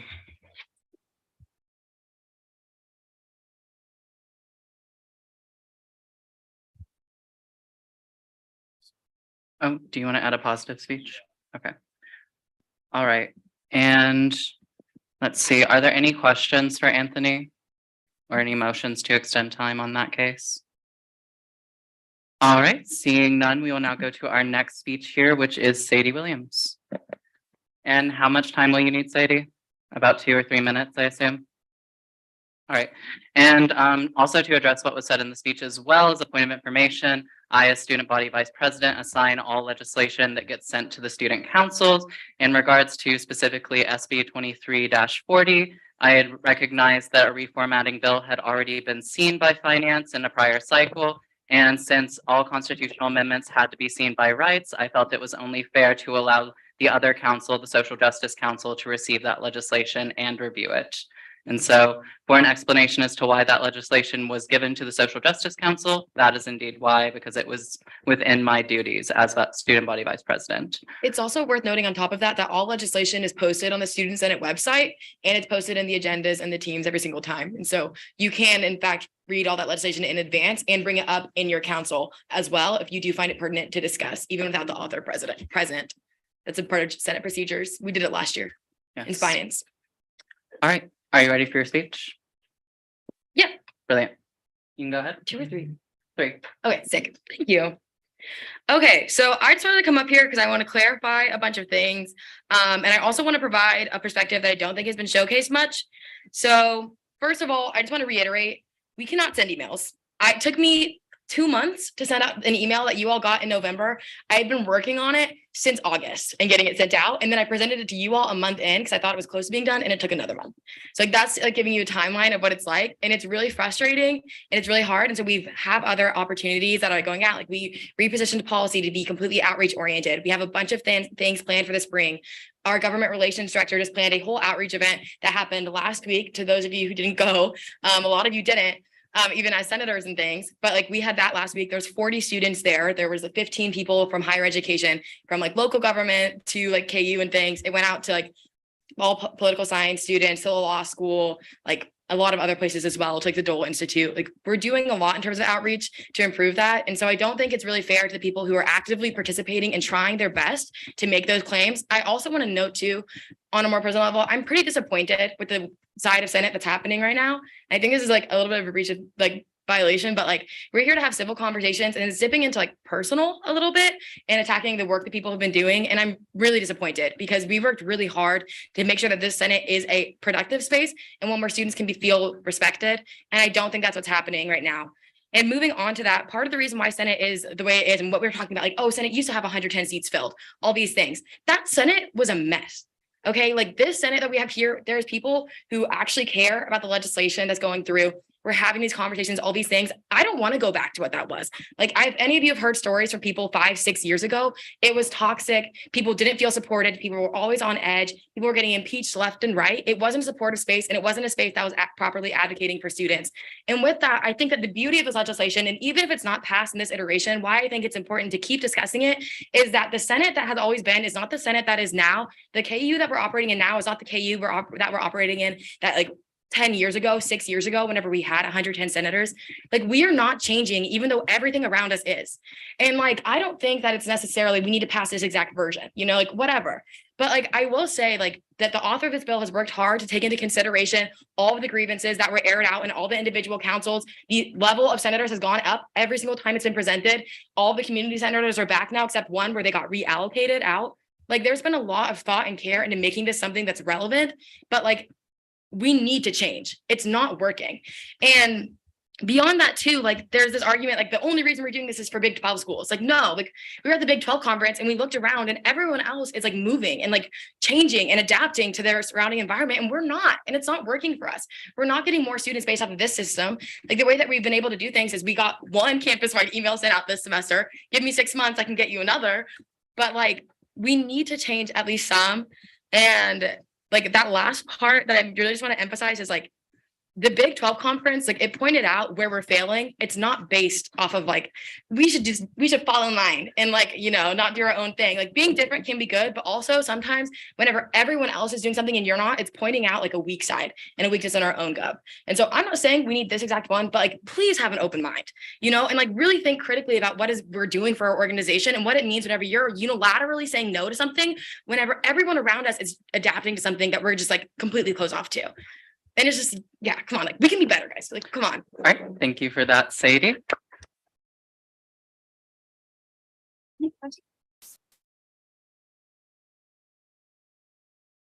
All right, any further questions to Sadie that we might need to extend time for?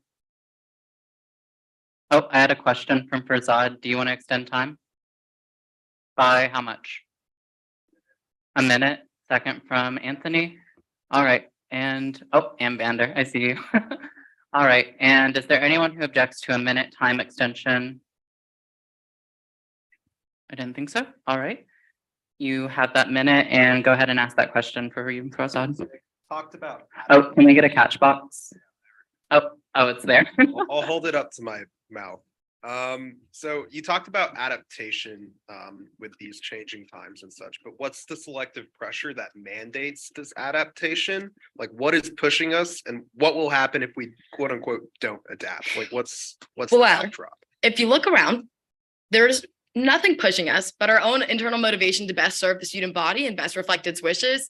And I think like what's missing from this is like everyone's focusing on the seats. Like, they're not focusing on the like 8 other pathways that just opened up for senators to get involved. And like, yeah, we're losing 20 seats. It's 20 seats that aren't filled. And like on top of that, we have another 40 beneath that also aren't filled. Like we're not talking about things that are materially going to be impacting the body and like the pressure that like we're facing, like we're not moving. Like, you know what I mean? Like there isn't anything that's like we're changing or we're adapting. Like we're not. Like the Senate that you're looking at right now is like in terms of this stuff is the same Senate that was there in like 2015, 2014, whenever they had 25% of the student body voting in an election and every single senator seat was competitive. What's the downside if we keep this up? We are out of time. Any time extensions? Do I see one from Anthony? All right, and do I see a second? Second from Bander. All right, and is there anyone who objects to that minute-long time extension? All right, seeing none, are you fine with me going to Farzad's question and then getting to your point of information? So in Brilliant. one sentence or like as quickly as you can, what is the actual So downside? the downside of this, as it like of not passing this or something like it in the future, is that any students who are like floating between different like colleges and majors and things like that, if they join student senate and then like decide later, oh, I'm going to change my major, and all of a sudden they're like from engineering into liberal arts and sciences, they forfeit their seat. And what if all the class seats are filled? But if there's like other pathways to get them to get involved, like if they could be a class senator or like anything like that, like this is increases the opportunity for students to be engaged. Like for me, this isn't a let's decrease the number of seats. It's a like how can we reach students in different areas and appeal to different people? Like we're already appealing to one whole side of the student body. Like why not appeal to this other side who like maybe a little bit like less sure, or maybe just like doesn't quite want to affiliate with a college and wants to advocate more on their level as a student. Like for me, it really isn't a number situation. And like I would be like more than happy to discuss like I don't really like 110 senators still, but like this split up, but this split up is a huge pro. And like, we're not even talking about that. Like, I feel like that's the most substantive part of this bill. Motion to add on another minute for Anthony's point of information. Yeah, at this point. Yeah, can we just do a 5-minute time 5 minutes, extension? 5 minutes. Yeah, okay. Motion to extend by 5 minutes. I saw a second from Bander. All right, is there anyone objects to a 5-minute time extension? Seeing none, time is extended by 5 minutes. All right, what other questions were on the floor? So I can, yeah. All right, question from Chris, question from Anthony. Oh yes, your point of information. Please go ahead and state that. Just real quick, this bill takes away 36 Senate seats from 107 to 71 by a margin of 35%. Nathaniel, Thank is it you. 71? I thought you said 80 something. I thought it was 70. Sorry. Actually, you have it shared on your yeah. computer. Can you stream so the it's- pie chart? Oh, the pie chart? Yeah, you should have it shared in your Excel. It's right around 35. All right.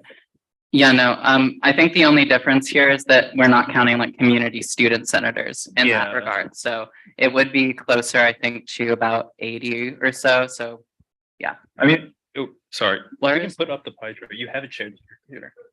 Yeah, but that's not up there. Oh, shit. Okay, never mind. Yeah, I'm aware that So, one of the. yeah, you can go ahead and ask your questions. Sorry. Sorry. I'm aware that one of the large reasons this failed in finance council, or at least one of the large points of discussion was that the last draft of this bill removed the associate senator positions. To your knowledge, this bill does not remove the associate senator positions, right? I'll defer to the author on that. Oh, sorry. Okay. Associate senators. Yeah, so that was another compromise. Our finance chair wanted to keep his associate senators and I understood that, so I, kept that in. Obviously, you would understand too, Chris. Thank you. All right, and then Farzad, did you have a final question back there? All right. Any other questions on the floor before we move on to our next speech? Oh, motion to vote are here. All right, and then do I see a second? All right, second from Farzad. Oh, object. Oh, so who seconds? All right, yes, what? Huh? Simra, yes. All right, so a second from Simra and then an objection from Farzad. So with that, we will go ahead and move into a vote to call the end to the debate on this legislation once again.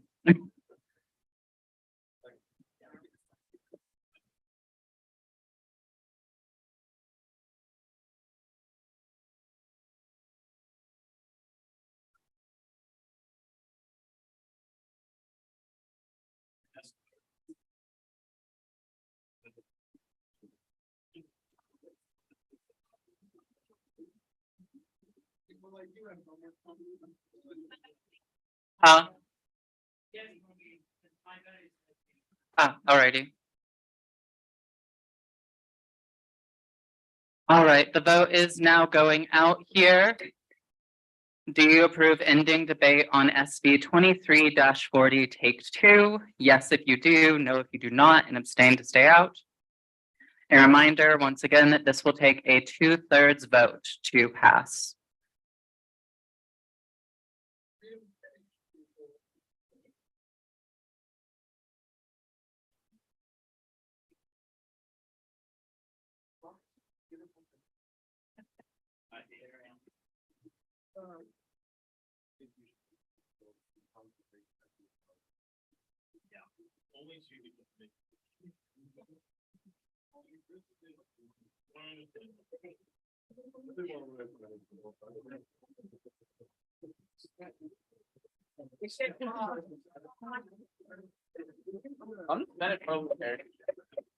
We still need 2 votes for each quorum, so please get your vote in if you haven't already.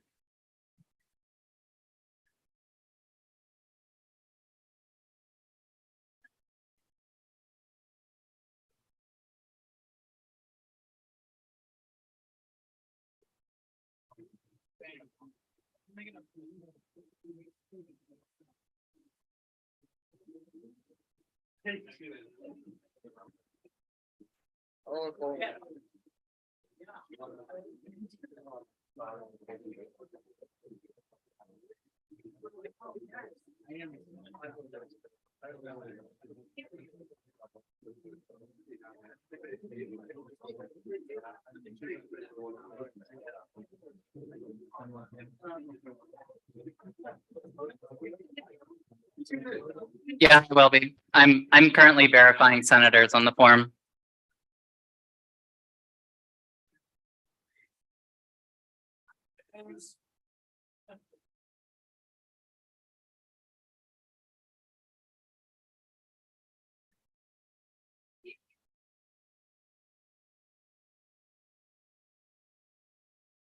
I have a gift for you.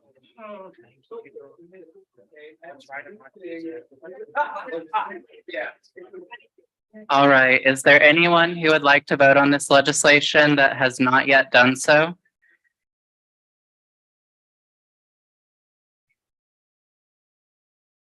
Going once, going twice. All right, then I'm going to move to close this vote.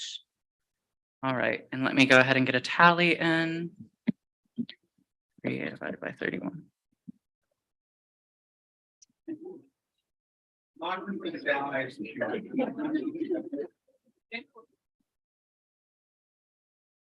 All right, if we could come back into session here with a vote of 23 in the affirmative, 8 in the negative, and 1 abstention, this motion clearly passes and we'll move to a vote.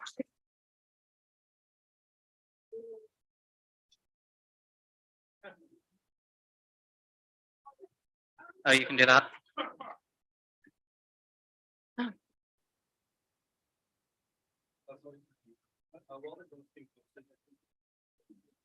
Two-thirds constitutional amendment.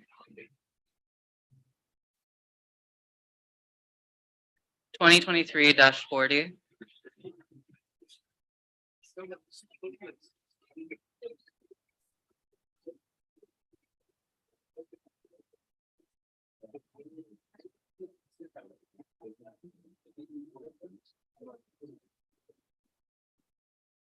All right, so if we could have us quiet down so I can read the instructions.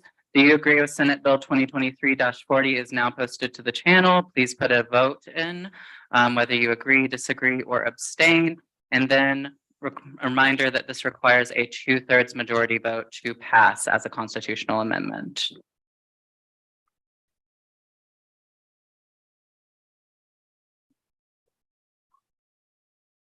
Tell you.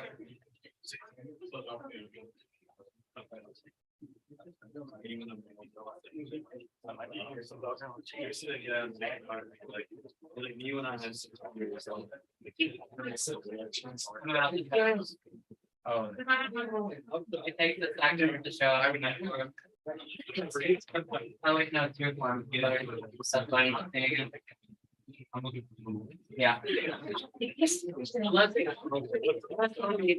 Yes, for you. Alrighty. Oh, yeah, and did you catalog Bander's yes in the minutes for the last one? All right, and Holly's vote is in? All right, Holly, your vote is in, so you're good. Yeah, no, it'll act a little dodgy, but your vote will like get in. Can you check for Alexander Irwin?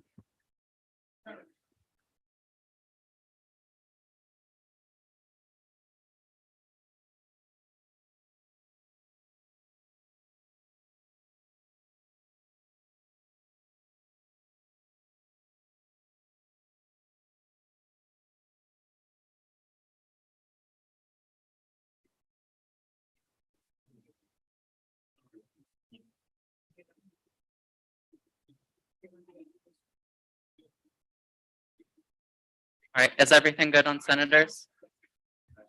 All right, is there anyone who has not yet voted on this? Oh. Sorry, I just want to make sure we get out early here. Is there anyone who has not yet voted on this matter that wishes to do so?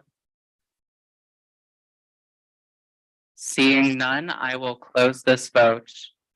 And let me calculate the tallies. Vander, yours was a yes, correct? All righty.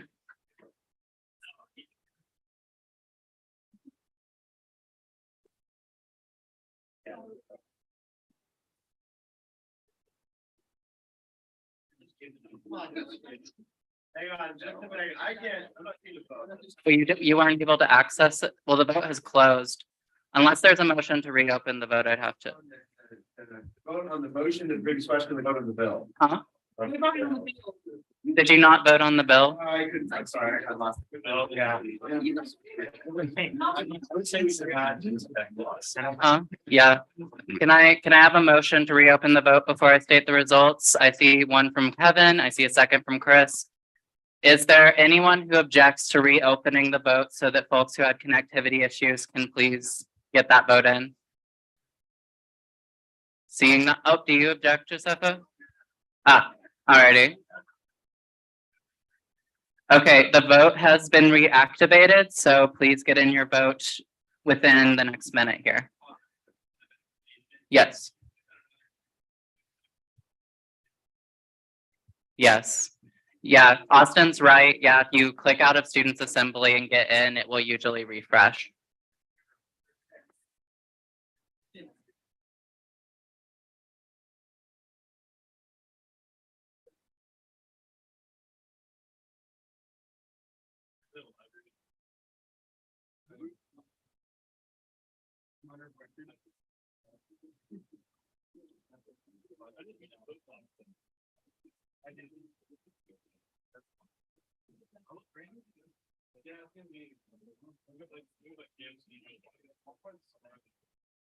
All right.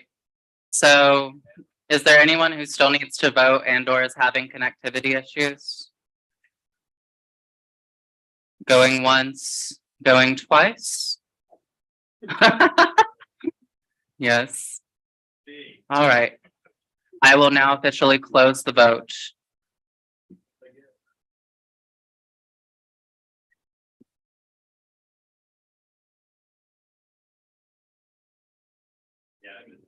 All right, Vander was the only additional vote, correct? All right. Are we ready to hear the results? All right, so with a vote of 21 in the affirmative, 13 in the negative, and 0 abstentions, this motion fails by 0.01%.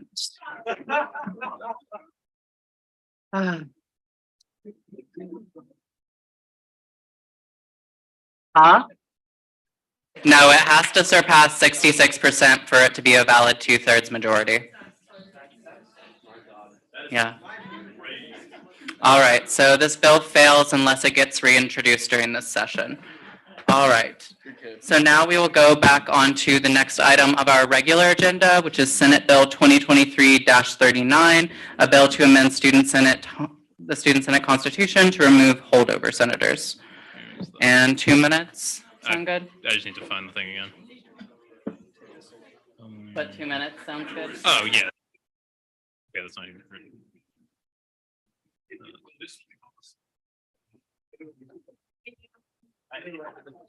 Oh, there it is. Okay, so. All right. Oh, yeah. Thank you. All right, you have 2 minutes. Okay, this one is very simple, everybody. We're getting rid of holdover senators. They are very useless and we already have the purpose that they are meant to serve through incumbency, which we clearly have in the Senate. Questions? I see a question from Chris. Previous question, second from Evan. Is there anyone who objects to moving to a vote on this matter? Seeing none, we'll move to a vote. Do you want to go ahead and do that, or shall I? Motion to voice. Huh? Motion to vote by release. No, denied. Huh? I can, I am the chair. I can deny a voice vote motion. I'm sorry, but when it comes to legislation, I'm passionate to make sure students can see the voting records.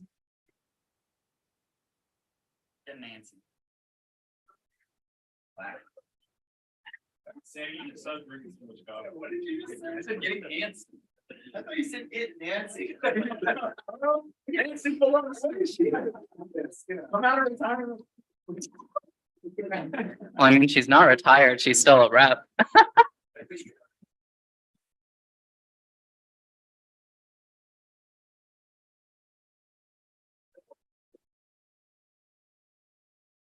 All right, that poll has now gone on to the Students Assembly channel. Do you approve Senate Bill 2023-39? Yes, if you approve this legislation, no, if you do not, and abstain to stay out of the discussion. Reminder that this requires a 2/3 vote.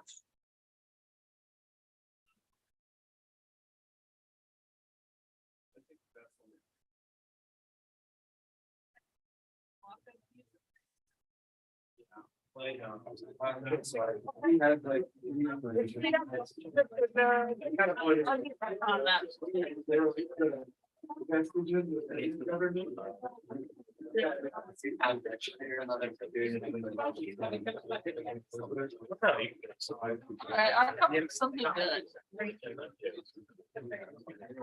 Austin's walk of song is. Literally like that, except. Yeah.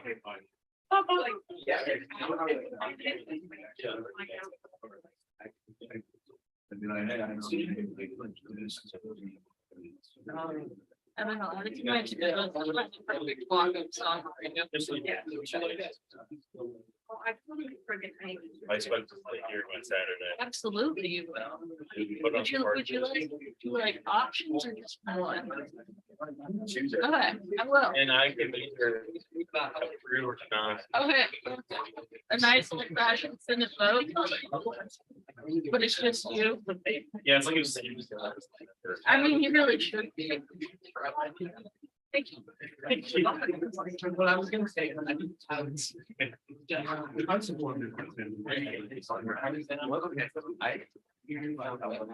My son got a hurt. So Not a winning. Okay.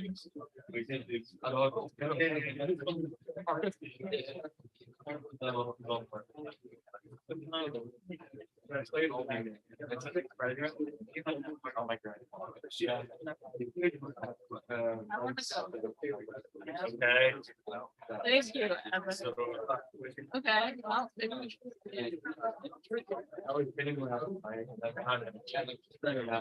You really just leave it. It's right up there. Turn seals right back.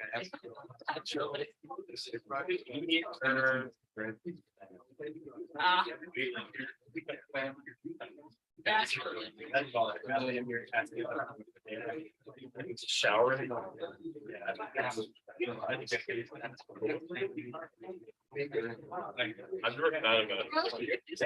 All right, is there anyone who has not yet voted on this matter that wishes to do so? Seeing none, we will close this vote. And with a vote of 31 in the affirmative, 0 in the negative, and 2 abstentions, this motion passes unanimously. Oh, Vander, what was your vote? Yes, okay. Then it will be 32 votes in the affirmative, 0 in the negative, and 2 abstentions. Either way, it passes. Oh, it did. All right, yes, can that be taken down in the minutes for Vander and David there? Or no, it wasn't David, Blake. Yes, Blake Bailey, yes. All right. And, all right. With that, the motion clearly passes once again. All right. And so now we will move on to the next item on our agenda, which is actually item D. We ended up forgetting to go through this bill because it was hidden by the other bills. So yeah, now we will discuss Senate Bill 2023-46, a bill to amend the Constitution to re-add the Public Relations Director. Oh, You have 2 minutes. Okay, so this one is also really simple. This is just due to a mistake during the constitutional rewrite. Our public relations director, Riley Stowers, is an official position under KUHR, but for an odd reason is not even in the Constitution. So we're just officially putting it in so Riley can be constitutionally allowed to be a working member of the exec. That's about it. Before any questions, I'll also say point of information. This was because all exec positions were copy pasted into the new constitution, and this one just ended up being missed. And did I see a motion over here?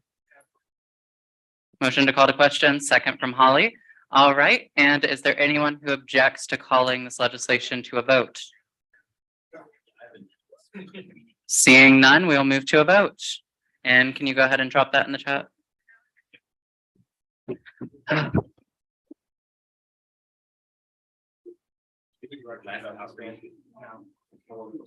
Do we think that's public? We need more. We should prioritize doing it.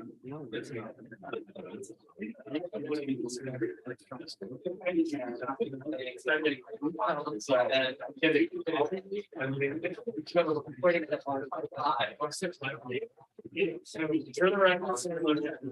Second, did you get my text? Now we.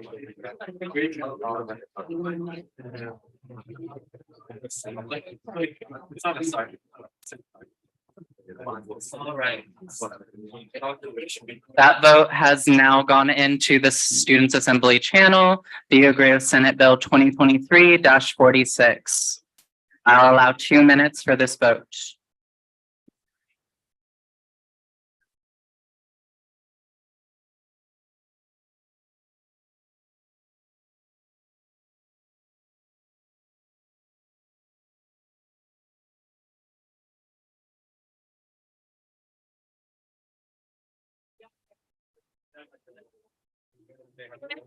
Yeah. Yeah. Yeah.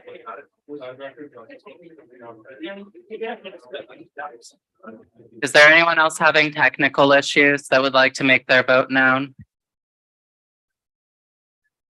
Okay. Can you get Vander's vote in?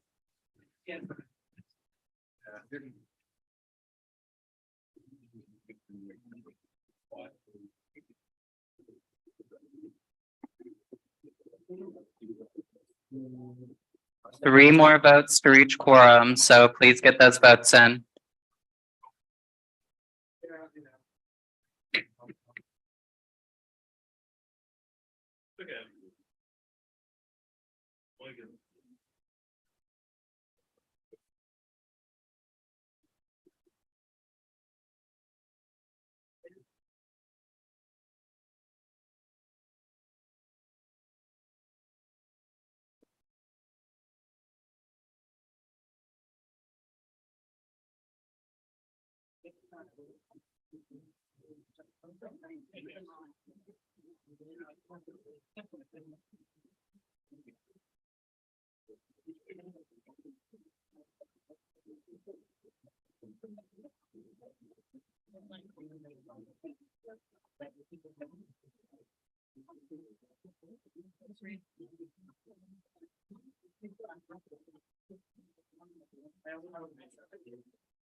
All right, is there anyone else who would like to vote on this matter that has not yet done so? All righty. With a vote of 33 in the affirmative, 0 in the negative, and 1 abstention, this motion clearly passes.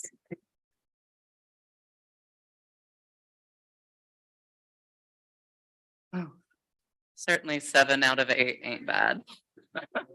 All right, and so now we will go on to the next item on our agenda, which is Senate Bill 23-42, a bill to amend the Constitution in order to provide more efficient methods of payment for current and future student Senate employees. And Kevin, you will be presenting that.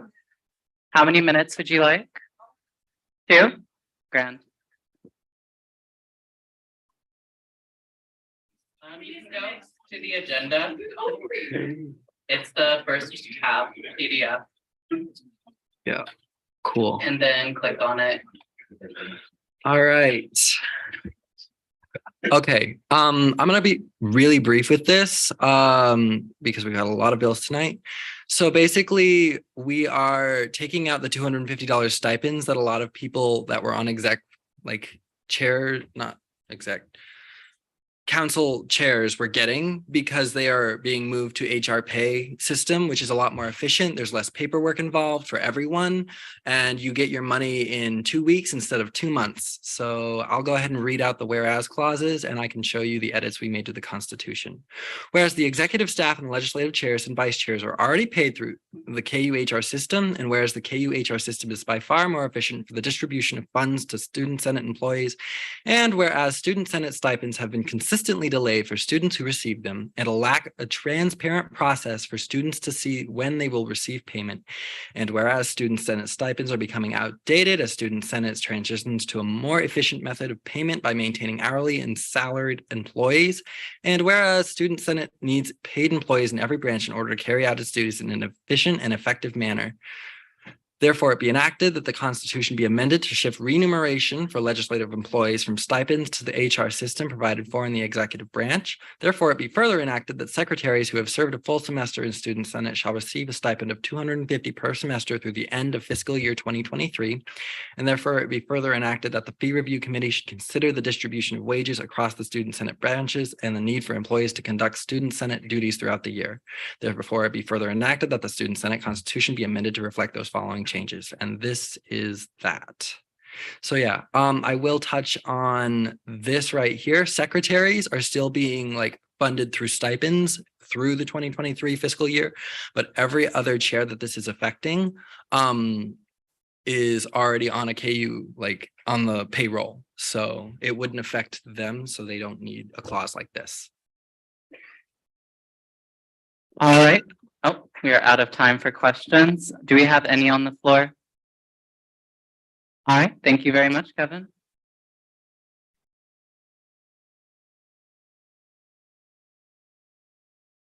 All right, and do I see a motion, next speech, motion from Anthony? Motion to call to question. Do I see a second? I see a second from Prasad. All right, is there anyone who objects to moving to a vote on this legislation? Seeing none, that vote will be posted into the channel.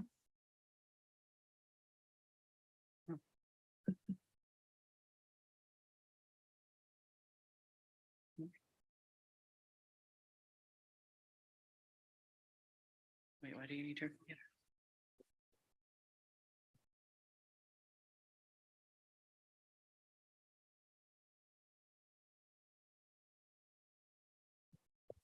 The vote is up, everybody, so please vote.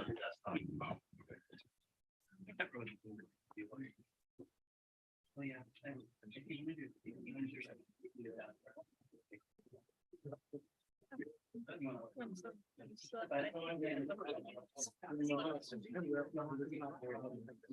know.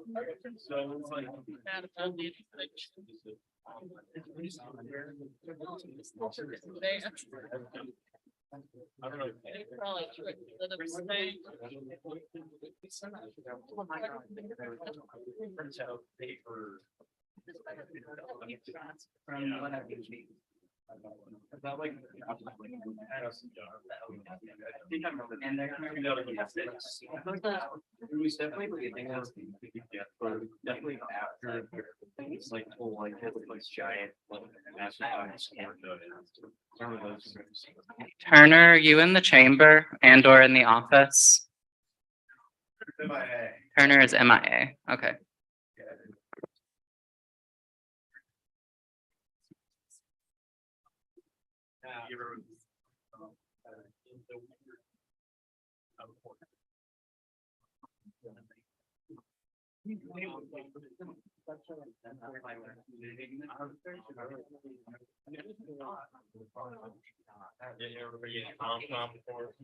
What's that?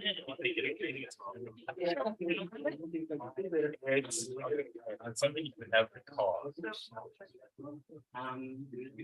You said Garmin GPS. Yeah. Kids these days My don't. bad. If anybody else hasn't voted, we're still not at, close. Yes. All right, can you record Bander as a yes in the minutes? The 27. Oh, never mind. The 30. We're good. Not really. All right, all the votes are. That's a real dummy.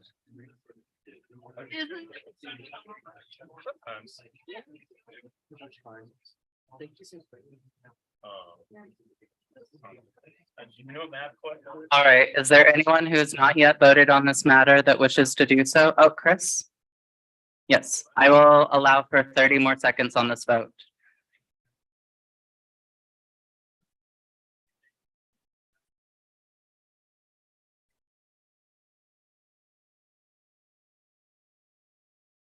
I saw, I was at a high school daycare judging, they did not know class chart work. I was like, how old are we? Oh, boo, you didn't see drop automatically. Whenever you start calling, it's like, okay. Crazy. Wow. It's like a short.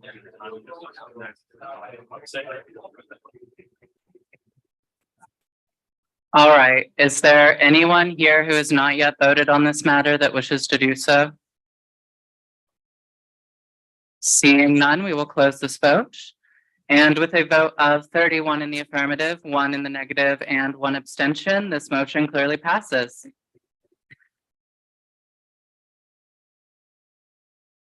And congratulations, Senator Barnes, on your first piece of legislation to pass the Assembly.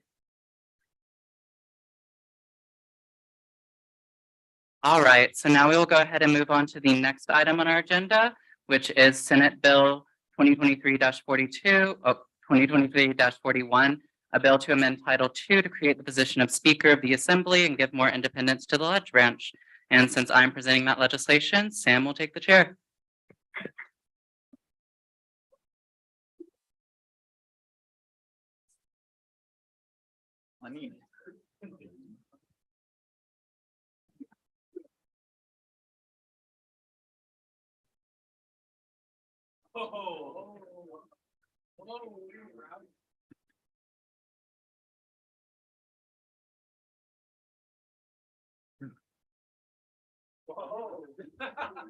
Late night. Can I get 3 minutes, Sam?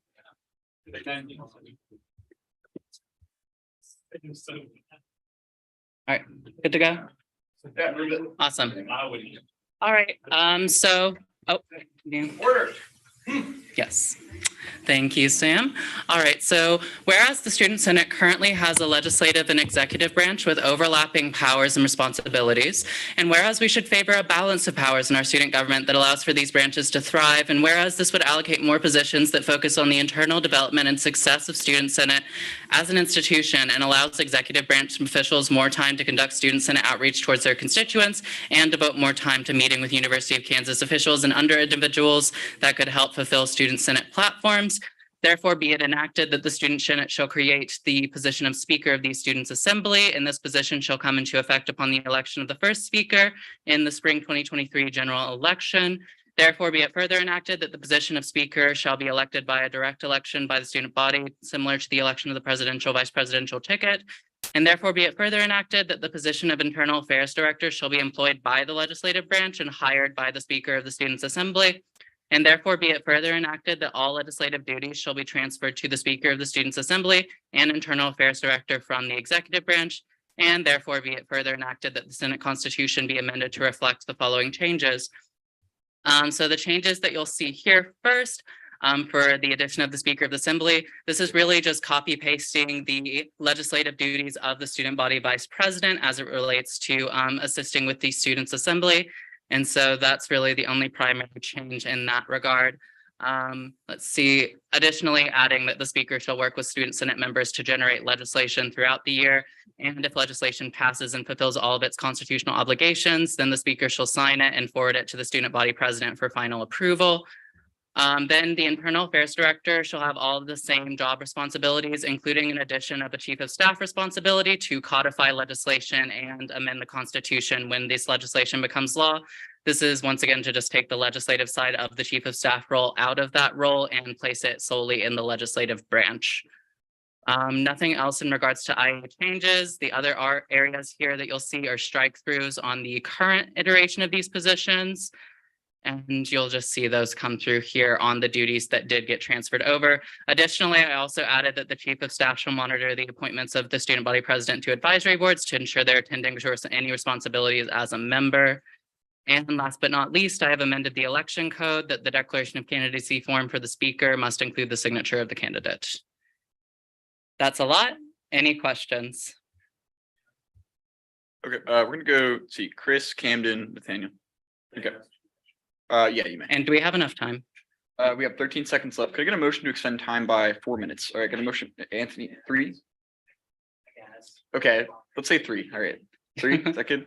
Okay, okay, second, like Kevin.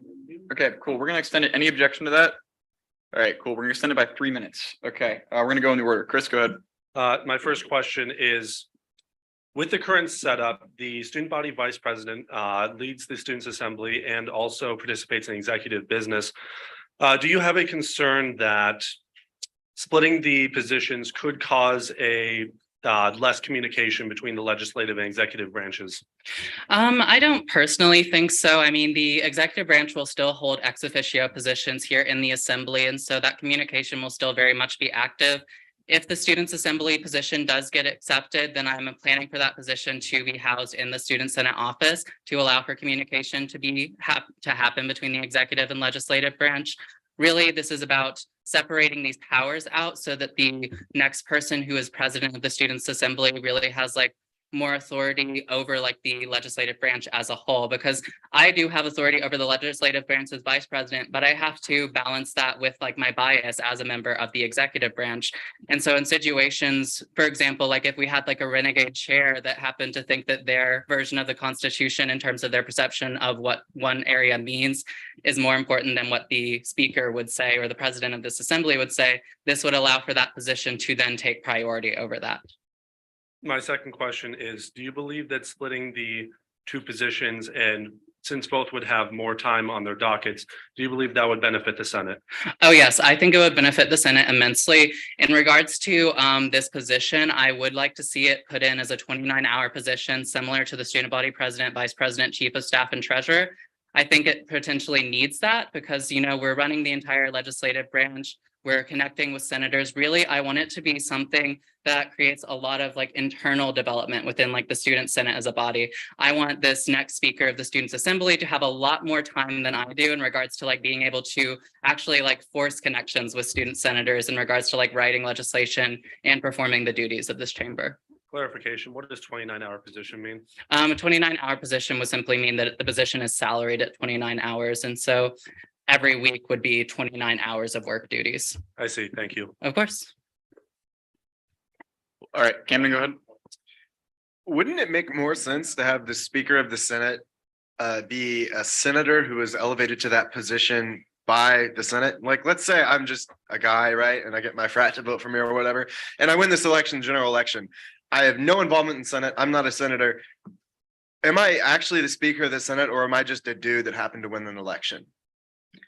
Wait, can you rephrase your question? I didn't really gather all Right. of So that. why wouldn't it make much more sense to have the Speaker of the Senate be elected by the Students' Assembly and be a senator to ensure that it's actually the voice of the legislative branch and not just some guy that got elected off the street?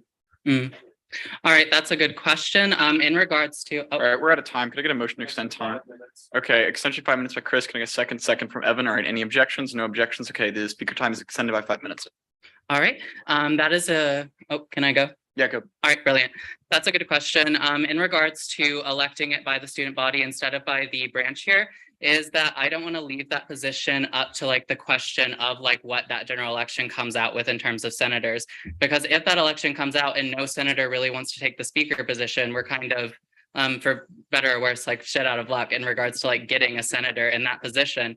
I think it's honestly more representative to have like the student body elect this position because you would get, you know, those votes saying that this person was qualified by the student body to lead the legislative branch. And I think the student body, especially in terms of voting, is able to have an intelligent conversation on who they believe would like best run the legislative branch ahead of, you know, getting into the Senate. And even more so, I think this allows more opportunities in terms of coalition building for different coalitions to be built, not only on the executive side, but as well the legislative side as our elections are ran. Great. Camden, follow up. So how does making this position elected by the student body solve the participation problem? I mean, you said we're shit out of luck if no senator wants to step up and you know, take the role, but what happens if nobody runs? I don't understand how making this another semi-executive position elected by the student body solves the problem of participation. I mean, one could make that same argument about the student body president position. No one could run, and then we could be left with no president. And then all we would have to do is be left with our procedures with that. And there is a procedure indeed, if there is no speaker that is elected in the elections, the speaker will be elected by the Students' Assembly, which I believe is on this legislation, but let me take a look. It might be in another section of the Constitution in that regard. All right, Nathaniel, did you have a question? Oh, can I find this before I? Okay, yeah, that's fine. Yes, yeah, right here. In the event of a vacancy in the office of speaker, the vacancy shall be filled by the assembly. And so members of the assembly have the right to nominate, and then a simple majority vote will proceed. So in the event of a vacancy, there is a plan to allow for senators to do that nomination if no one runs in the election. Next question. Oh, okay. Yeah, so I guess the simple question is in the way we work now, we have the president, vice president who holds the spot, and then if that person has to step up and do something, then the chief of staff will take the chairship. So under this, would that change? Would chief of staff still be up here, or would there? I believe that would be the case because in this iteration, the chief of staff does remain the chair of Studex, and so I believe the qualifications exist for that chairship to exist. Although I would be willing in terms of like future legislation to amend that chair role to include council chairs as well, potentially to allow for that experience to be presented. But yeah, otherwise it does not amend the current like presidency sort of like fill in for the Students' Assembly. Do we have any further questions? Do we have any speeches in negation? I have a motion to amend. All right, motion to amend? Yeah, I think that this position should be created. I don't disagree, you know, I don't think we should cross the strings of the branches, but I think it should be a senator that is elevated by the Students' Assembly and not like a quasi executive position that's elected at large. I don't think it makes any sense how the Speaker of the Senate can be someone with no history within Student Senate, who's not a senator, who has never attended one of our meetings, but if they're able to win an election, they're somehow the speaker and voice of the Students' Assembly. Okay, what is your like amendment? So the process outlined here, how to fill the position, if there's a vacancy, I want that to be the default method of filling the position. Okay, the Student Senate sits down and votes on one of their own members being elevated to the position. Okay, so just swap out student body with the assembly. I would personally object to this amendment. I'm not a voting member, but I can say as author of this bill, I do not believe it would be the best way to represent it. And I would say that vice president, similarly, you could have someone in the vice presidency currently that's elected with no knowledge of the assembly. But isn't that what we're trying to We've change? made it through. Is there a second on the? Okay, well, we're gonna go, well, technically the amendment was made, the motion amendment was made, so we have to have a second and then, okay, so there's a second by Anthony. All right, do we have any objections? Okay, what? Can we get a catch? Can we like? Sorry.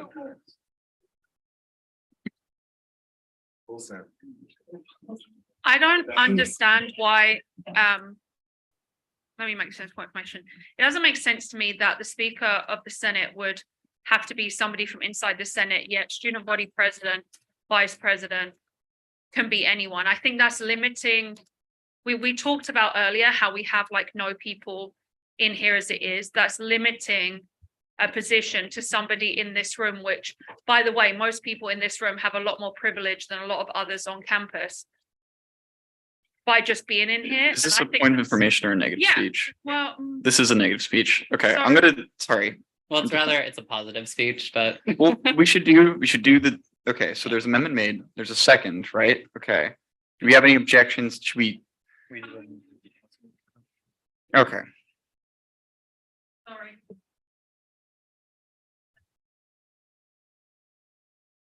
Vote on this, I guess. Can I explain why, or am I not allowed to speak? you're allowed to speak. I just. Okay, well, no, I'm There's a process that we should be. yeah, you are generally allowed to explain why post objection. Yeah, I Yeah, just want to okay. explain that, like, I got my position and I wasn't in student senate before. I applied for it and I know my position is elected differently and I was hired for it, but graduate students are pretty happy with me.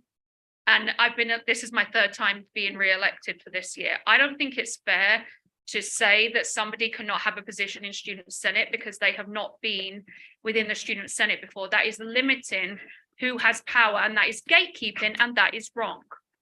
And we are supposed to be representative of the student body. We are not supposed to be gatekeeping positions. That means that only the people that are in this room would ever be able to apply for that. Only 3 graduate students would have the chance to apply for that position out of the whole campus. That's wrong. Okay, well, the time limit has ended, so I need a motion to extend like the time for debate. Well, aren't we voting on that motion? What are we doing? We Yeah. should vote on the motion. Okay, we should vote on the motion. So voting on the motion to Amend the legislation. amend the Well, we do need the amendment. We need the textual amendment. Well, I put the vote up. I haven't. It's Okay. a special motion. So Yeah. should we just say in terms of the textual amendment, if this is an amendment, that it would be a direct election by the students' assembly instead of the student body? Would that be clarifying the situation? Yeah, that's fine with me. Yeah. Are we gonna, do we want to vote on this amendment We're then? voting on it now. I put the Huh. vote up. Yeah, I just have to, here. Okay, I I'm can gonna switch take the this, I'm text. taking this vote down then. I can switch the text on Drive here. Speeches. I had no idea what was happening. So there was a motion made, right? There was a second. So then, and then there's objection. So then do we have to do a vote on? Where is the vote? I don't see I it. deleted it because we weren't sure what we were doing. You want me to put it back up? No, it's fine. No, you're doing okay. I'm just confused where we are in the process. Yeah. So I'm getting onto the legislation now so that we can go ahead and get it amended and then vote on that amendment.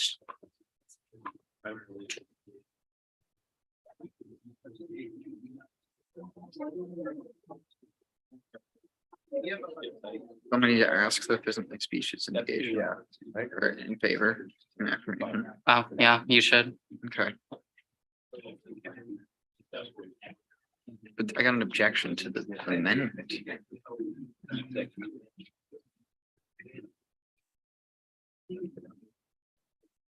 Just wanting to read the Robert's rules.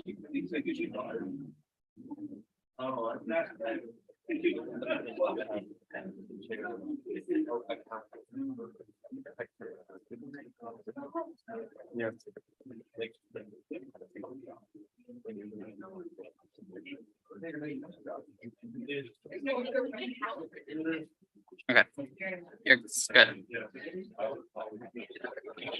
All right, the amendment to the legislation is currently up. Is this satisfactory to the amendee? Yeah, so seeing as Holly kind of got to talk for like a minute and a half about why this is bad, is it? You can make a neg speech if you do wish, if we want to like end it.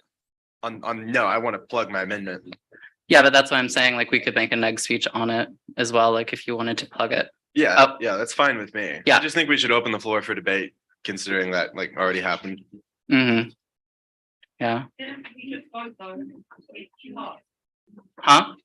Well, we're still waiting for that. No, that vote, are we doing the vote? Well, now we need to do the vote because there was a motion and a second, correct? Yes. Yeah, And there was an objection. and then there was an objection. Vote on whether or not we. Oh, so we're voting on, we vote on. We're voting on do we, Yeah. yeah. Well, no, like, we're not voting on do we vote on the amendment, it's voting on the amendment itself. Do you approve the amendment Oh. to SB 2023-41? And try the unanimous consent of the amendment. Now with objection. Yes. So should we have debate on the amendment? Oh. Is there anyone who wishes to have debate on the amendment? I mean, it's already going to a vote.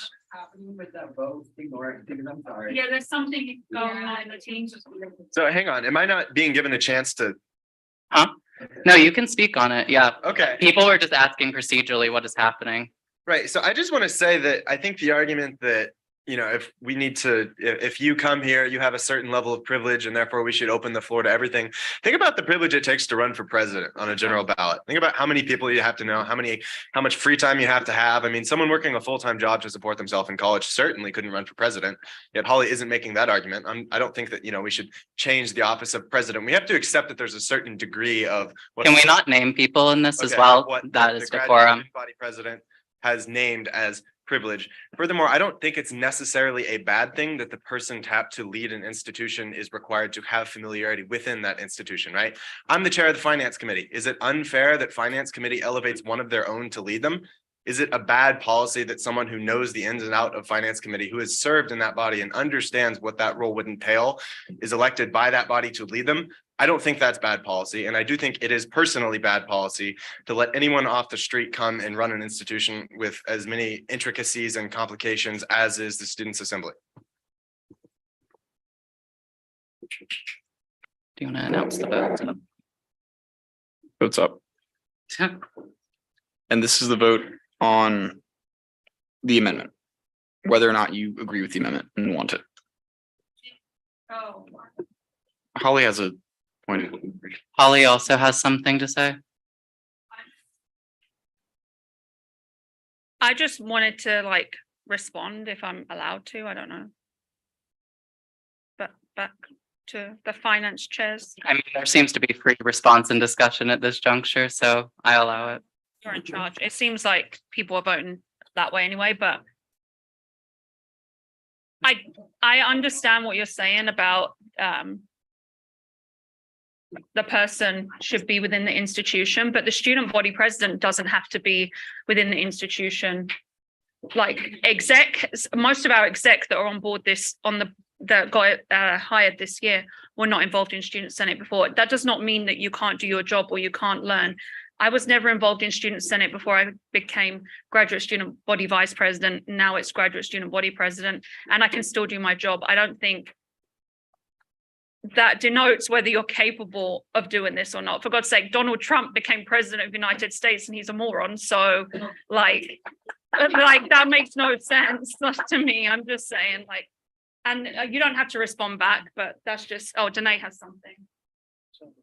Well, I think that it kind of defeats the purpose of having an executive and legislative branch considered distinctly if, you know, the legislative leader is elected from like the general population. I think that's kind of the point of the executive, is it not? And furthermore, this bill doesn't mean that anybody, my amendment doesn't mean that anyone who isn't a senator can't get elected. It just, I mean, if you read the text, there's no requirement there. Just practically that the student senate is the one electing who is their figurehead, their leader.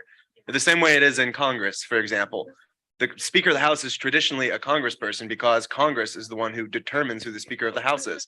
They typically want to elevate one of their own to a position so that they are able to effectively govern. I think it is unfair to throw somebody off the street and have to run this body. Frankly, I mean, this thing is kind of a shit show, respectfully. And so I think that someone with the knowledge of that show should be the one in charge of it. This is kind of getting out of hand. Okay. We needed to have speeches, honestly. Yeah, we needed to have like an organized speech structure. It's getting a little ridiculous and I feel like it's almost getting personal and it's just two people yelling at each other. So, Austin. I love you, Holly. We can't start the organization. No, okay, we've completely lost Robert's rules, like maybe my fault, but. Well, no, I need to stop this right now because the vote, something's weird going on with the vote. People's votes are not being recorded. So I think we need to re-vote again. What do you mean? What's wrong with the vote? We're getting weird errors. Well,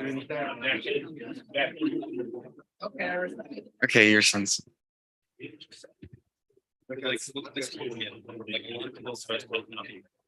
yeah, we need to restart. Okay. There's a problem with the votes. They're not being recorded.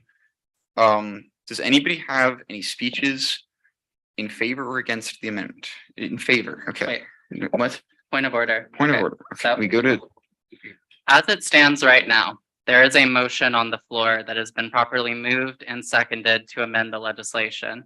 That has been objected to. Normally, we do not have like speeches or back and forth as we're voting on this. If we do want to have speeches in regards to this legislation, we need to have those motions rescinded and then we need to go to the next speech, pause speech roll here. If we do not want to have speeches and the people who sent those motions do not want to withdraw them, then we will proceed to voting on this without any further discussion. Does that make sense to everyone? Well, no, there's no further motions. Like it's already moved and seconded here. So yeah, we need to just restart the vote. Gosh.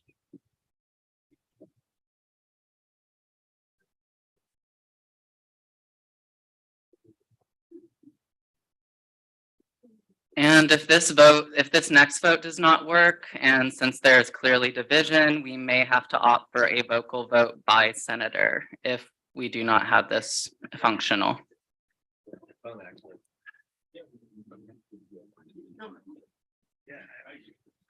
okay, the vote is up.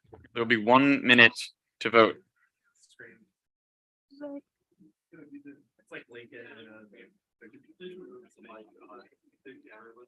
I did. It's still showing up. Try reloading your thing. Yeah, I'll reload it. Sorry. No, it's okay. Yeah. Enjoy. It's what you need to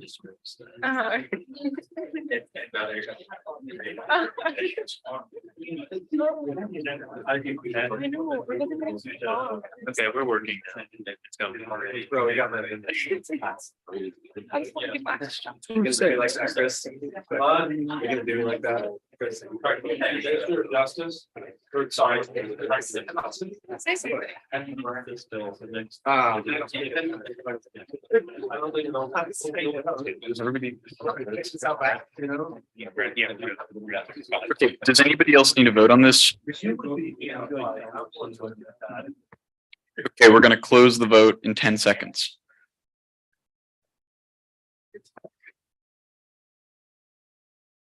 Close. 26 to 4 to 1. Okay, by a vote of 26 to 4 to 1, this amendment passes. Do I have a motion to vote on the bill as amended? Chris, Okay, can I get a second? Second from Jaden. Any objection? No objections. We're going to vote on the bill as amended.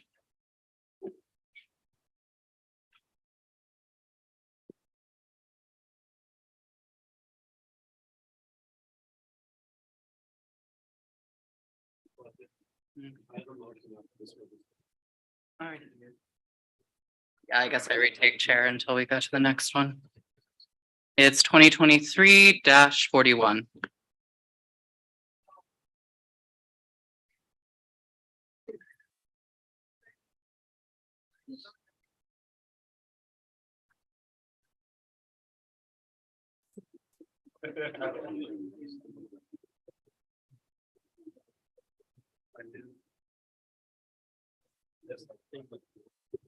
All right, this vote's up in the Students Assembly channel. Do you agree with Senate Bill 22/40?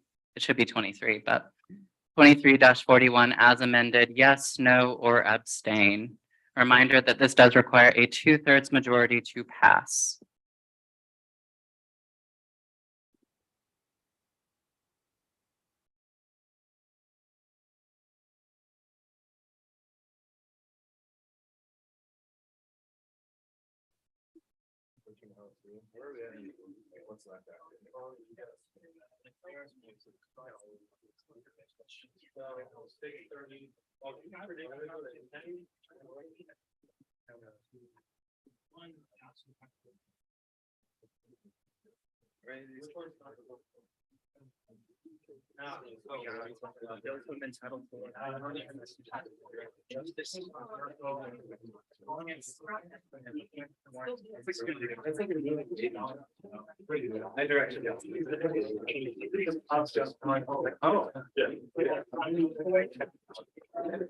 So Danae just made a point as we're voting on this legislation that as stipulated, it only states that the speaker is elected by the Students' Assembly.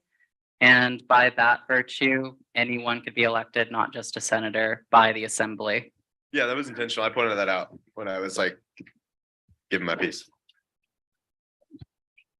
Did you have any alternative text? What? No, this is like what I wanted my. Oh, it's what you wanted your amendment to be. Yes, perfect. All right, is there anyone else who has not yet voted on this matter that wishes to do so? All right, and with that, I will go ahead and close this vote. And with a vote of 27 in the affirmative, 2 in the negative, and 2 abstentions, this motion clearly passes.